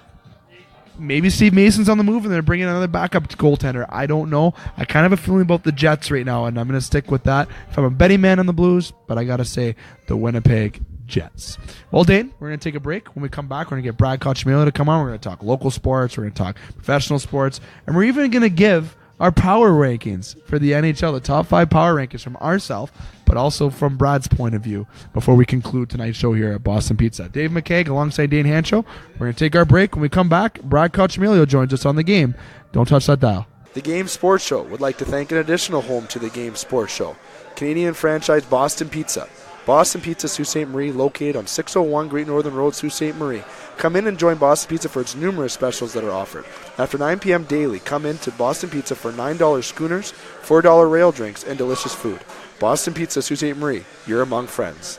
Get wicked at the Wicked Sister. You'll find the best tasting food for the whole family. Start off with some appetizers like the crab dip, served with warm naan bread strips and soft pretzel bites, or their antibiotic and hormone-free boneless chicken wings with 5 choices of sauces. Entrees include the barbecue pulled pork sandwich, the #1 selling drunken cow burger, or Philly cheesesteaks, and they're on special all day Thursdays. The Wicked Sister also offers a gluten-free menu and catering. Bring the whole family. The Wicked Sister, downtown Ashman Street, open 7 days a week. Hi, this is Paul Maurice from the Winnipeg Jets, and you're listening to the Game Sports Show. And welcome back to the Game Sports Show. It's yours truly, David McCaig, alongside my usual co-host, co-analyst, Dane Hancherow. Dane, we've had quite the action-packed show thus far on this Thursday, February the 8th. Once again, I got to say Jerry Patingolo's birthday, one of our close friends. Yeah, I just want to say happy birthday to the old man. I think he's 2 years from 30 now. 2 years from 30, 28 years old. I'm only 26, 27 this year. I kind of feel like time's really flying by, and we've had quite the show so far. We've had Laine stop in, we talked a little NHL. Now we got another very special guest who's known me, let's just say, quite well. Okay, Dan, I know you don't know much of the backstory. Maybe we can share a little bit of this. I want to avoid going into my hockey past. I don't want the show being about Dave McCaig's hockey past. That's not what we're here to discuss. As much as people probably like to chirp or laugh about it. But Brad Cochamilio, part of Soo Today. You cover the Sault Ste. Marie Greyhounds. You're really involved in the world of media, especially in Sault Ste. Marie. I want to thank you for stopping on by the Game Sports Show. Yeah, I appreciate you guys having me on. I'm looking forward to jumping right in here. Hey, like you said, you and I go way back, so we've had a few laughs over the years. We've had some good times, so we have. And now it's actually the first time we ever had a show together. We get to actually run on our own kind of agenda with this, and with yourself, Brad. How have you been doing? You know, I want to discuss how you've been doing and what you're doing now. Yeah, I'm running the sports department over at Soo Today. Like you said, I mean, I handle pretty much all the sports coverage that comes through, goes through me. I'm a news editor there 2 days a week as well, so it can get a little crazy. It can get a little, some days I'm not sure whether I'm coming or going, but it's, let's face it, I get to watch sports for a living, and I spend most of my winter in the rink, so I really can't complain. And, covering a good Greyhound team this year, the Thunderbirds are playing well. It's, let's face it, it's a lot of fun to go to the rink when the teams you're covering are playing really well. Absolutely. You know what? The community's got to recognize how well these teams are playing. It should definitely be enjoyed. And even the younger talent with the Highland Ford mine, there's Soo Thunderbirds as well, aren't doing the level as the Thunderbirds and Hounds are. Get out and enjoy this local talent, because hockey has always been known in Sault Ste. Marie for being such a hotbed, being so popular. And we've had a discussion when Laine was on the show a little bit earlier about how possibility of the show with players that in Sault Ste. Marie, how it's kind of went down in popularity or in terms of talent, where I feel that it's there. It's just got to get the right program back and implementation into place, and to have these teams like the Thunderbirds, the Hounds doing well, that's critical. Yeah, for sure. And I mean, you know what? I've always said that, for hockey in this city, it's about having the right people involved. There were stretches, and I'll admit, there were stretches where, some people who are no longer involved, some people who, are still involved, I've been critical of them. And, it's one of those things that I think we're moving in a direction with, people like Laine, like Jamie Henderson, Craig Hartsburg's been getting involved a lot more. Toots Kovacs has been getting involved a lot more. Like, we're starting to get back to the point where we're getting the right people involved. And I mean, that's huge. I mean, if you're a kid coming up, you're going to learn a lot from a Craig Hartsburg, from a Jamie Henderson. Like, you're going to learn a ton of stuff from these guys. And you know what? It's going to take some time, but, eventually I think we can get the level of hockey in this city, maybe not to quite as high as it has been, but it's there. Like you said, I mean, there is some talent in this city, no question about it. It's just a matter of, like you said, getting the right people in place and, basically pulling that talent out. Absolutely. You know what? As I mentioned at the top of when you came on, you and I go back very far back. I'm back with the Randy Russin days and the Hockey North show, being at the very early days of the Hockey North show. Very early days when that was at Brody's or Chili Willie's. I think it was Brody's for a while. He had it at Mojo's Pizza, which no longer exists now, and Riverside Tavern in Blind River as well. That's going way back. That was like the original start to that show. That's where it all starts. See, good things start and grow, and that's where, and Sault Ste. Marie, with hockey, it kind of went the opposite direction, where it's kind of went up, then it went down, where I feel hockey in the past in the Sioux compared to now is on the downward side of things, but things can pick up, as you most definitely saying. And jumping right into that with the Soo Thunderbirds. There's a team right now that's 30-12, 2-1 for 63 points in 45 games in the West Division of the NOJHL. A very tight division in the West Division. You got the Thunderbirds, Rayside with 62, just nipping at the Thunderbirds, 1 point behind. You got Blind River, a team that I'm quite familiar with in the community, that's 62 points, being 1 point behind the Soo Thunderbirds, but having 3 games more than the Thunderbirds, obviously. Then you got the Eagles, who you can't count on as well, a team that's very talented and fast and well coached with Jim Cappy. And then with 57 points, you got Elliott Lake, who Scott Nason, whom is our board operator tonight, has said that he loves the Elliott Lake team. That's his dark horse team. This is a team that you don't really want to play in the first round because they're so unpredictable. Then over in the east side, you got Powassan, who obviously is the spearhead of that division with 37-7-1-3 record, and Cochrane with another very talented team there, and more of a, may I say, professionally speaking, a weaker division than the West Division, obviously. But the Soo Thunderbirds is more so we're gearing towards here. What have you seen from this team? And a team that's traded away their captain to Blind River, brought in some new talent, and has had some good promotion with the organization. And the team in general has always been superior in the Noj. Looks like they're on that path to do it again this year. Yeah, and you know what? I mean, it's a team that, you know, they bring in a new coach in John Parco this year, who's done an outstanding job. Him and Mark DeZano have been really, really solid. They're in a position where they brought in a ton of new players. There was a lot of turnover over the summer. And I mean, I think part of it might have been the uncertainty. You know, you don't know, with Jordan Smith moving on, you didn't know whether he was coming back. So, some kids end up asking for trades and whatnot. So there was a lot of turnover over the summer. But, I give John Parco a ton of credit. I mean, they brought in kids who want to play.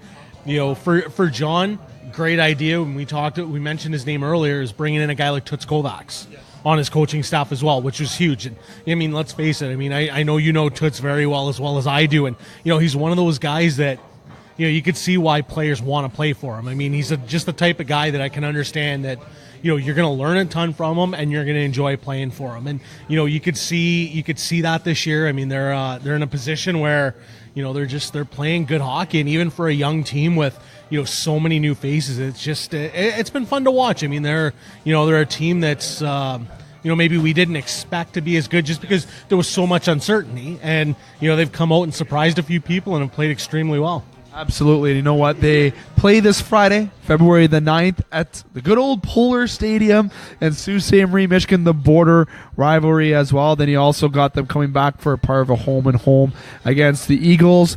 And a game that I was very fortunate to watch out of many games I've actually watched this year at the John Rhodes Community Center, the Michael Doan ceremony with the Soo Thunderbirds. Michael Doan being a teammate of mine for well over 5 years, and pretty big staple in terms of being a dominant hockey player, in terms of being a goaltender in Sault Ste. Marie. This organization in general has always been a class act with the Thunderbirds. And they won that game against the Eagles that night, in the Michael Doan night. And having this border battle with Sioux, Michigan has brought forth such a good rivalry. They've always had a good rivalry with Blind River. The Thunderbirds in general, though, having what they have as an organization, bringing those guys in, and having a team that, like you said, people did doubt to be a first-place team. A lot of people, from what I remember, had Rayside or Blind River being the two teams everyone pegged to be on the top two of the division. The Thunderbirds should be very happy about what they've done so far this year. Yeah, 100%. I mean, they're they're in a position. I mean, I've had the luxury of talking to John Parco on a number of occasions, and he's always said it. And it's funny. I remember a conversation with Mark DeZano, one of John's assistant coaches. And this would have been probably in, I want to say, like late October, early November. This was at a time where they were playing good hockey. They had a bit of a lead in top spot in the division. And I remember I ran into him. I was at the rink for a game, and where I stand, the coaches are always walking by me. And I remember he stopped and he said, he goes to me, he says, hey, who would have expected we'd be in first place at this point? He says, I don't think, aside from in our room, too many people would have figured that. And you know what? He's right. I'll be the first to admit there's no way I thought this team was going to be as good as they were. But, they're in a position where, through hard work and, some kind of, astute moves, they've managed to really put themselves in a great position. For sure. And when you move your captain, that's such a big move to make for the organization. It can have a dramatic effect on the locker room, but apparently from what I understand, it hasn't. And obviously the success that Thunderbirds are, in their past 10, they're 6-4. Then you got teams like Blind River, who's 9-1, and their past 10 teams are coming up, and the division's just getting so tight. 63 is the Thunderbirds, 62 respectively for both Rayside and Blind River. And like I said, the Eagles, 57 games. That's tight. That's so competitive, but yet so exciting and so great for the NOJHL to have the teams in this region, especially in the West Division, be so competitive. And what a treat to see to have it this high. I don't remember it ever being this real tight in the NOJHL in the last recent years anyways. No, for sure. I mean, that's a position where, if you're the league, that's the ideal scenario. I mean, they're in a position where, like you said, there's pretty much a 6-point spread, and from first to fourth in that division, and Cochrane's pretty tight in that group in the other division. So, that's it's perfect for the league. I mean, you want, as much as you want your teams to be good, you do need that parity too. I mean, let's face it, it's, nobody wants to go watch, games that are 11, 12-1 every night. I mean, that's, for me, that was always, that used to be a criticism of mine in the league sometimes is, you'd go to some games and, the year that Blind River basically went winless, it was tough to go to the rink and watch a Thunderbirds play Blind River. And I mean, it's unfortunate. Like, I give Kyle Brick a lot of credit for the job he's done with that organization and, getting them back on track. And, that's an organization that, even though they're in such a small market, so you said that's an organization that I think players are willing to go to now where, 3 years ago they probably weren't. It's a very exciting community to play for as well. And that place gets a rockin' with a good team. It for sure gets very good to see with the Blind River Beavers doing that well. Brad, we're going to move on from the Nodes now. We're going to jump into the OHL. I know a game that you covered tonight, the Sault Ste. Marie Greyhounds defeating Niagara 4-3 in a win tonight with Niagara, with Boris Kachuk being named the first star of the game. Kachuk with a goal and 2 assists. God, he's just fantastic. You got Morgan Frost, who had 2 goals in the game. Radish going pointless, though, tonight in the game, which is very surprising. We're going to talk about tonight's game. We'll talk about a little bit previous games and future games coming up with the Hounds. Oh, this team's amazing. But we'll get to that amazing point. It's great to see the game tonight. A little bit of insight on the game tonight it was a very close game against Niagara. Yeah, I mean, you know what? Niagara goes down 4-0 through 40 minutes. They make it close. They get a couple of bounces late. Matt Villalta was good in goal for the Greyhounds again. He had a solid third period, made a couple of key saves. Like you said, Boris Kachuk had another big night. I mean, what hasn't that kid done this year for that team? He's a ton of fun to watch. Morgan Frost, another big night. Taylor Radish, the first time in a while he's been held pointless. It's one of those things that's hard to it's hard to criticize a kid who's been that good since he came in with the Greyhounds. And I mean, a guy that maybe doesn't get talked about a lot, who's part of that Taylor Radish deal, is Jordan Sambrook, and he's been, he's been extremely steady. He's been, a real good fit on that blue line. He's, for me, he was exactly what they needed, and I like the trade bringing in Radish, but I mean, I almost want to say that maybe Sambrook is the key to that deal, because he's the exact type of defenseman they needed. He's a guy who can, he can move the puck well enough. He's steady in his own zone. He's got a physical element. He's got some size.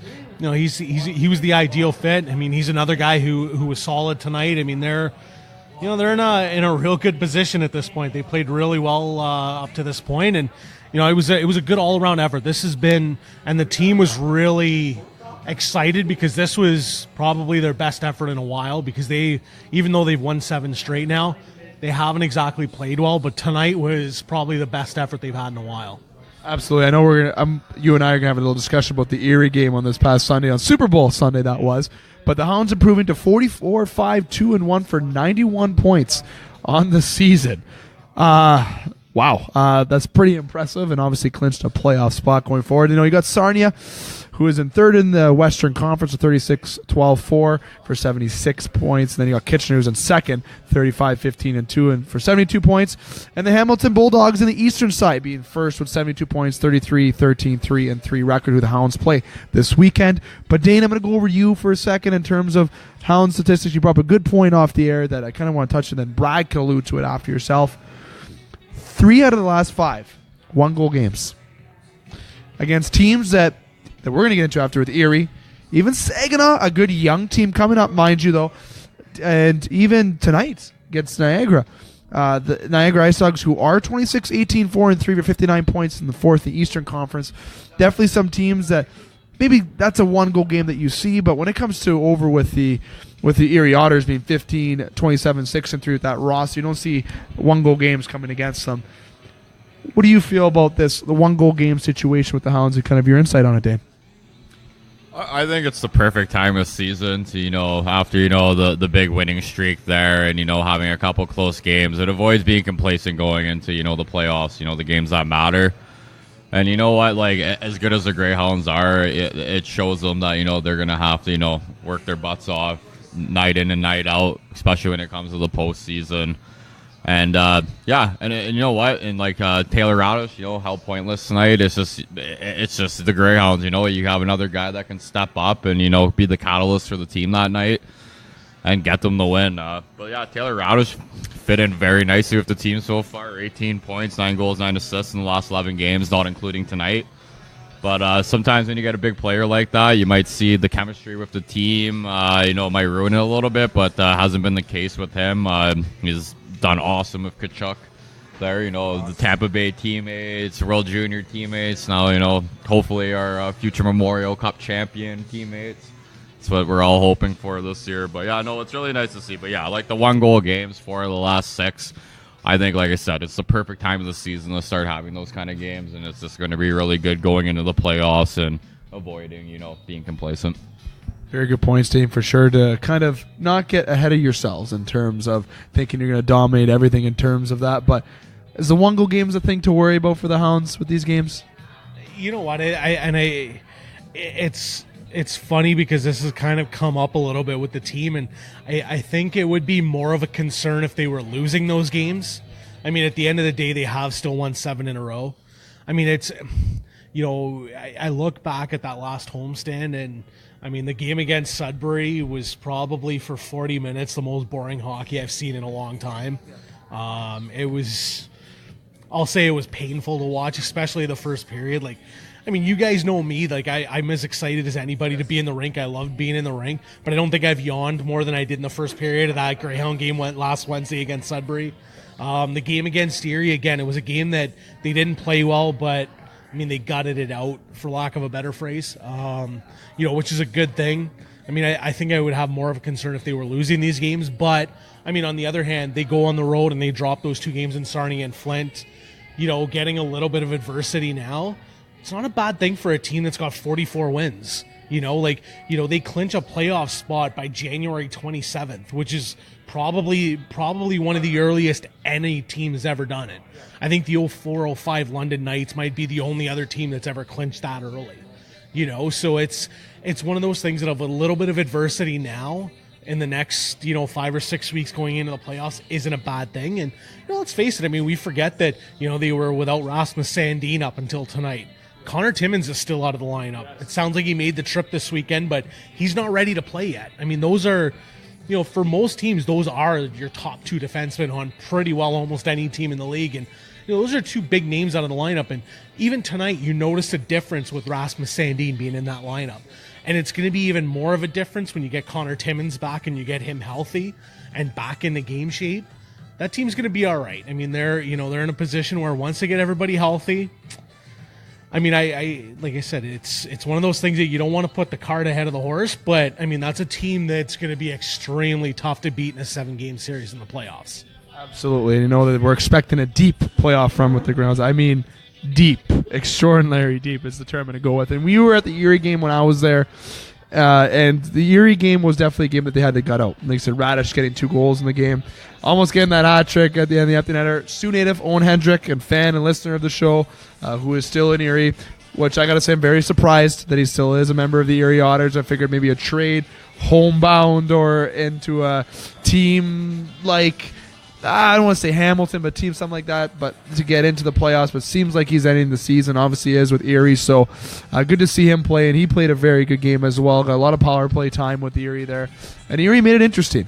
And this week, they got with Erie again on Saturday in Erie.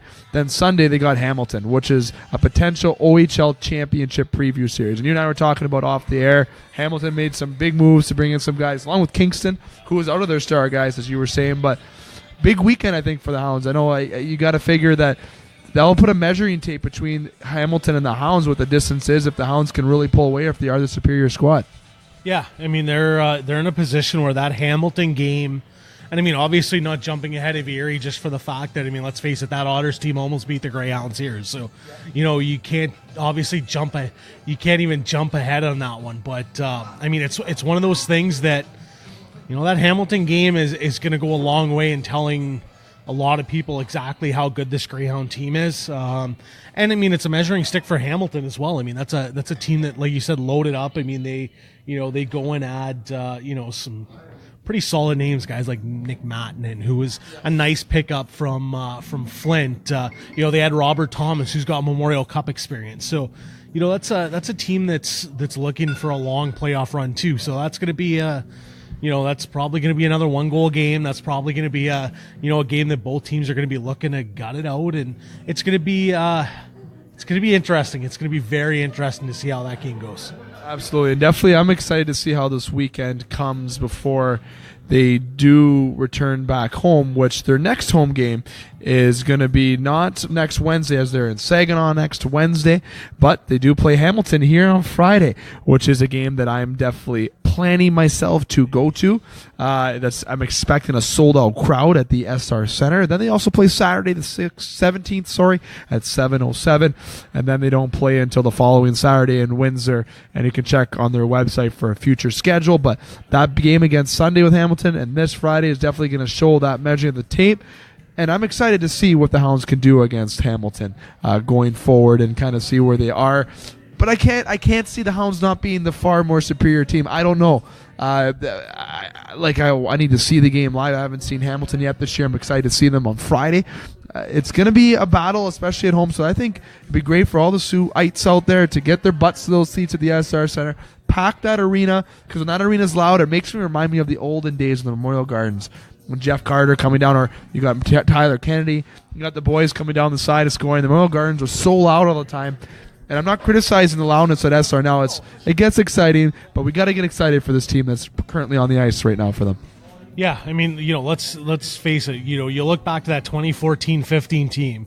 They load up with Nick Ritchie and Anthony D'Angelo and Justin Bailey, and I don't think I've heard that rink in 12 years. I don't think that rink has ever been as loud as it was, especially for that series against Erie. And it's one of those things that it's when that rink's rocking, it's about as exciting as probably most rinks I've been in. I think probably I would say the only time I've ever been in a rink that's more amped up than that has been for some of the Memorial Cup finals, and and even then it's if the host team is in it. So it's it'd be nice to see, and you could start seeing a little bit of the fans coming back now, and I think people are starting to get excited, and I mean, as they should. I mean, let's face it, your home team's won 44 games, and we haven't even hit the middle of February yet.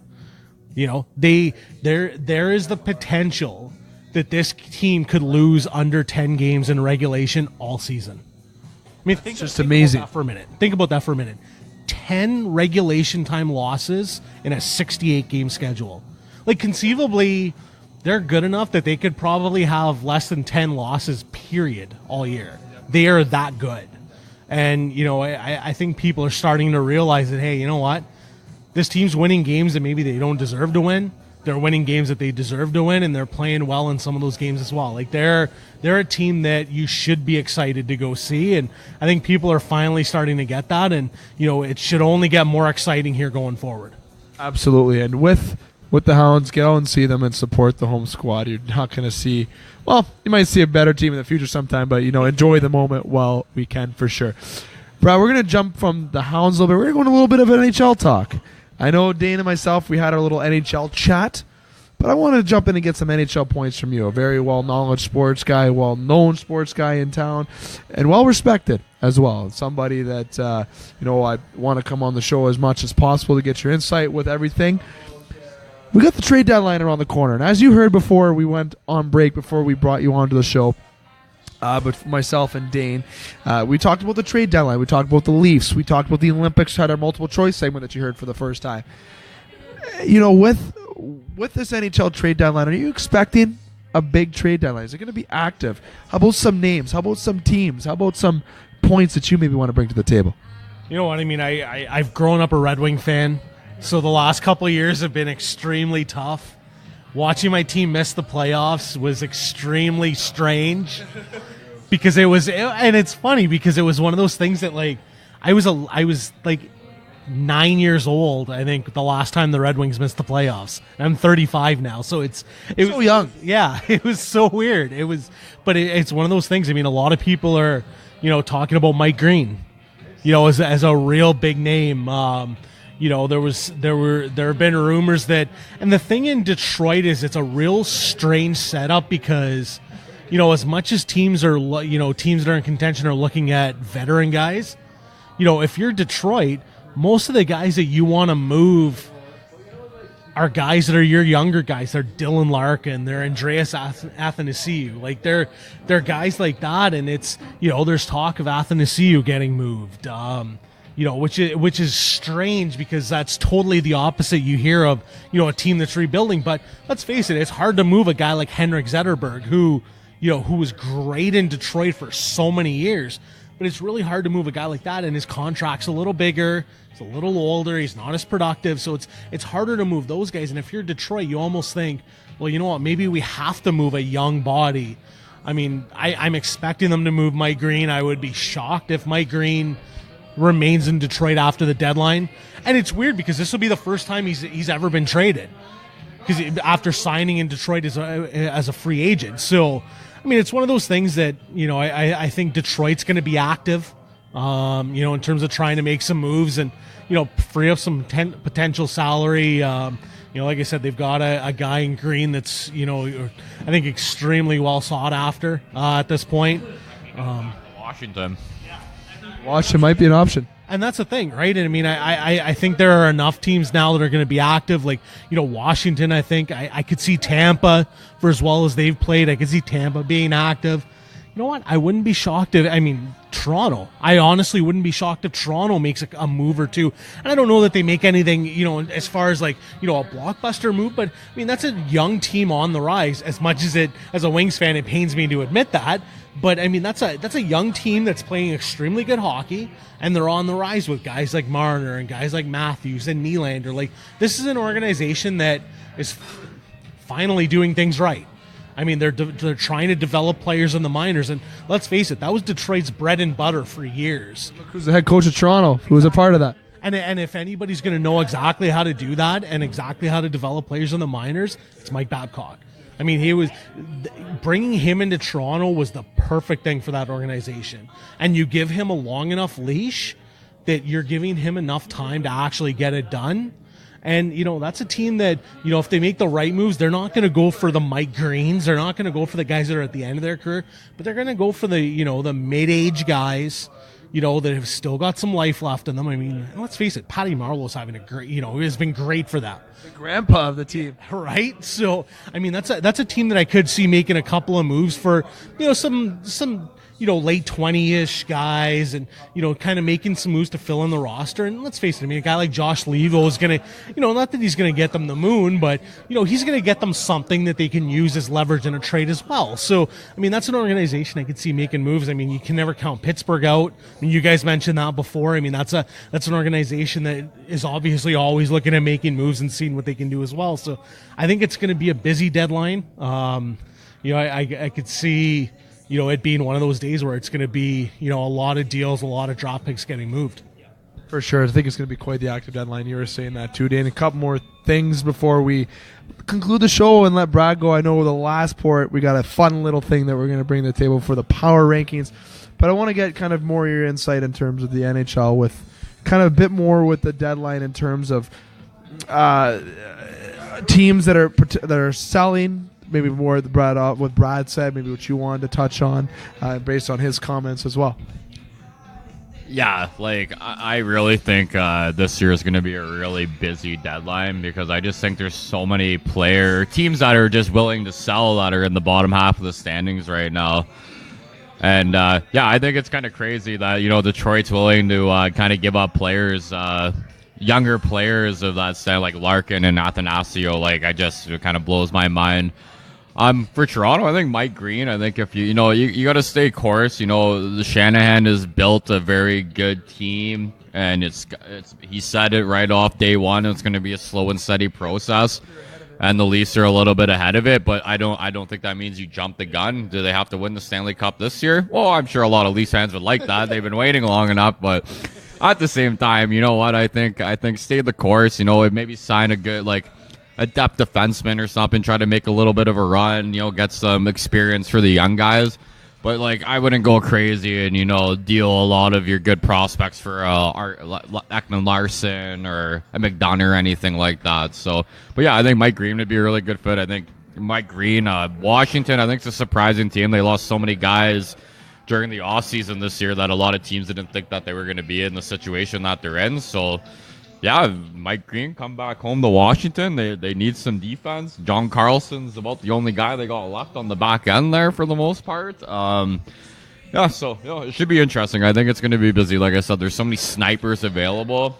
And if you look at the 14 of the 16 teams that are in a playoff race or that are in the playoffs right now, they're all in the top 15 or top half in scoring right now. So they're not desperate for forwards right now. Like I said, St. Louis and San Jose are the only two teams that really need scoring right now that are kind of out of that kind of mix right now. But I think once one trade starts happening with those, those top tier kind of teams that, get ahead of the game, then that's going to kind of start making the other teams start making moves. And I think, I think you know what, you're going to be able to get guys for pretty cheap this year because there is so many available. Not cheap, but not what it used to be like some years. For sure. You know what? We had a good little trade deadline discussion previously before Brad came on. And a couple more points I want to get to because I got Scotty Nason in my ear and I got producers going on saying I got to hurry this kind of segment up because we get chatting, Brad. We get chatting when you and I are in a room, and that's why it's going to be exciting to get you on from time to time and chatting sports. So the thing that I want to get into with you mostly before we jump into our power ranking predictions, Coach's Challenge. I had Joe Bowen on last week, and he put his opinion in. Paul Maurice put his opinion in. I like to get other different opinions on it because I'm a fan of it. To be honest, get the call right. But when the refs are calling certain plays, especially against the poor Edmonton Oilers, who've had 16 or whatever calls that this is in a row that have gone against our team. 16 calls against the Oilers, and I'm not saying that refs hate the Oilers. And look at examples with Austin Matthews on Johnny Bernier with the goaltender interference. That was not goaltender interference in my eyes. Freddie Anderson, they say Polak pushed him on. That was a little bit of a quick fall by Artem Anisimov. So I feel like the refs are getting the offside calls right on the Coach's Challenge. But I feel the Coach's Challenge have a little bit of a flaw with this goaltending interference or with the ref reviews. I want to get your opinion on the goaltender interference. I want to get your call on the Coach's Challenge in general, Brad. I want to get your insight on it, your intelligent insight. You know what? I mean, I'm not. It's a weird thing because I don't want to. I'm not opposed to it, but I almost have it. I almost have more issue with the review process itself. And I mean, I get that we want to get the calls right, but the one that kills me the most are the offside reviews. Because you're getting points where if you review an offside, it might happen 30 or 35 seconds before a goal. You know what? At the end of the day, for me, if a guy's skate is 3 inches offside, let the play go. I really don't care.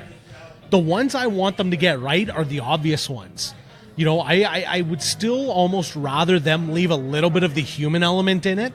You know what? Because let's face it, referee is human. He's going to make a mistake. You know what? Let's leave some of that in the game and not have these extra reviews. Because for me, it's one of those things that the offside reviews, the close ones, take so long. Like, they do take too long. And I'm saying this, and even in the sense, not even necessarily just in the NHL, but even in the OHL, there are some offside reviews, and I can speak from at the Esser, there are some that feel like they take forever. And I'm at a point where I'm like, you know what? I don't even care if it's offside or not. Just let the goal stand and drop the puck. Doesn't matter what team, just let them drop the puck. Let's get to a point where we can let the referees call a game. And you know what? Like I said, I'm not opposed to a coach's challenge. Like, I have no issue with that. I like the idea. But I almost would rather maybe let's limit it to certain plays. Let's limit it to, say goaltender interference. I'm okay with that. But the other thing is, let's face it, if we're going to review for goalie interference, let's have a more clear definition of what goalie interference is. Because, I almost feel like there are times where I feel like I think it's going to be goaltender interference, and they say it's not. And then I think it's not going to be goalie interference, and it is. So, I almost feel like there are too many times where the goalie interference is one of those things that it's is it really or isn't it? What exactly is the rule? There are so many little things like that have driven me nuts. And it's not even from the coach's challenge point of view, but from the review point itself. It's that I think that's where I have the issue. I have no problem in adding times to games to have a review because, like I said, I'm all for getting the calls right. But, some of these, if they're that close, especially on the outside, if it's that close, you know what? Did you really need to review it in the first place? If you can't tell on a video, or if you're taking 15 minutes to review an offside, you know what? Let's just get the game going. The heck with it. And if you're a fan, well, the arena's making more money from beers at the end of the day off that. But at the end of the day, I couldn't agree more. And Joe said it perfectly. He had a situation. Joe Bowen last week said that he was in St. Louis for a game. And before all this internet and technology came into place, a thing called internet that runs everything today, a call was made from binoculars at one point. So things have grown, but definitely taking the human element out of it is definitely something that I couldn't agree more with you, Brad, for sure. Last thing we're going to talk about before we conclude the show on this good little extra special edition of the show. We've had some great action with Laine and Brad. It's Dave McCaig alongside Dane Hancherow and Brad Cochimilio. Last question. NHL power rankings. What are your power rankings? I'm going to go first because I just decided to go first, I guess is a good way to put it. I'm going to give credit for Dane on this topic. This is something you recommended. I couldn't agree more. So go with the power rankings. I'm going to go outside the statistics on it a little bit. I'm going to go with number one still being Tampa Bay. Tampa Bay Lightning are still number one in my power rankings. Number two is the Las Vegas Golden Knights. Everyone's thinking, oh, those are the top two teams in the National Hockey League. I guess you're not going outside the statistics. Well, it's obvious to me. I'm going Las Vegas. 3, Boston Bruins. 3 right now is the Boston Bruins to me. That pains a Leaf fan to say. I'm going to go 4. I'm gonna go with the Nashville Predators. I need to go with the Predators. I know we all might have similar lists in terms of that, but number 5, and I am sorry, a shout out to Paul Maurice. You're not number 5. You're notable. I'm gonna give you in there, but I'm saying the Toronto Maple Leafs. The way they played against the Nashville Predators and the way this team is, the talent's there up front. When they add a 1 or 2 good defensemen to fit in with that core, this team is gonna be scary. I don't care what team is in this. When a defense is added. When Toronto has offense against the Predators, I'm taking Toronto against Nashville in a shootout. I'm taking Toronto still against Boston in a scoring match. I'm still the only team that scares me is Tampa in a back-and-forth scoring matchup in terms of scoring, in my opinion. Defensively, different story when it comes to Toronto, I think. But I'm going to give Toronto 5 for the kudos and for the team that's really came out and actually defeated the number 2 rank, the number 4 ranked Nashville Predators in my mind last night in a shootout. So those are mine. I'm going to wait for you to go last, Dane, as this was your topic. Brad, I'm going to go to you. Usually you save the guests to go last, but I want you to go in the middle because I kind of want you to balance the scale on this in terms of your power rankings to the National Hockey League at this current point in the season. Yeah, you know what? No argument with 1 and 2 at all. That's, let's face it, they're the best 2 teams in the league for a reason. Let's face it, who would have thought the Vegas Golden Knights would be as good as they were? Looking at that roster, I expected them to be decent, don't get me wrong. If you had told me before the season they were going to be a playoff team, that wouldn't have shocked me at all. But for them to be this good, hey, all the credit to that organization and Gerard Gallant, great, doing a great job there. You know what? For me, number 3, I like Nashville a lot. I'm a big Nashville fan. You talked about their blue line earlier. That group is pretty dangerous. They're a team that's a lot of fun to watch. It's I like Washington a lot. That's probably I would probably say I think for me right now, probably my 4 and 5, it's probably 4A and 4B would be Washington and Winnipeg right now. I like Winnipeg a lot. I'm on the Jets bandwagon, and not just because Paul Maurice is a local guy for us, but I mean they've done an outstanding job. It's a team that's been extremely good, gotten great goaltending. It's they're a lot of fun to watch. I mean, for me, they're a very dangerous team going in here in the post deadline stretch here. Absolutely, definitely a great decor. Great decor, and Washington's a good pick as well. Definitely notable to pick. Dane, your topic. You get to pick your top 5 and get to conclude the Game Sports Show on this Thursday, February 8th edition with your final thoughts on this power rankings. Well, I'm going to justify why my list is better than both of your guys' lists. First of all, the Boston Bruins have been the best team in the NHL the past 2 months. The Nashville Predators went to the Stanley Cup Finals last year, also playing the best division in hockey by far. I got the Jets at 3rd because they've had so many injuries this year, and if Step kept going, in the best division in hockey. Tampa Bay is just a good team. Stamkos, Kucherov lighting it up. And you got to love Vegas. Vegas, baby. Nobody expected them to do what they did. And then I would just have probably Pittsburgh just on the outside looking in. 2-time Stanley Cup champions the back-to-back years. Toronto's not in the top 5, Dave. They play in the worst division in hockey. They got an easy road ahead of them. But other than that, I think that's for my teams. I'm believing, Dane. I'm believing. Positive thinking. Well, you know what, Brad? I want to say thank you for stopping on by, and I'd like you to get you plenty more times as the year goes on. Yeah, I'm looking forward to it anytime you need me. Absolutely. Definitely get you on. Dane, I want to thank you, as always, for coming by. Next week, of course. Yeah, thanks for having me. I'll see you next week. Brad and Laine, thanks for coming on the show. It was a great night. Always a great night here at Boston Pizza, Sault Ste. Marie. I got to go through a couple things before we wrap up the show, and that is the trivia question. Is how many menu options are on Boston Pizza's menu?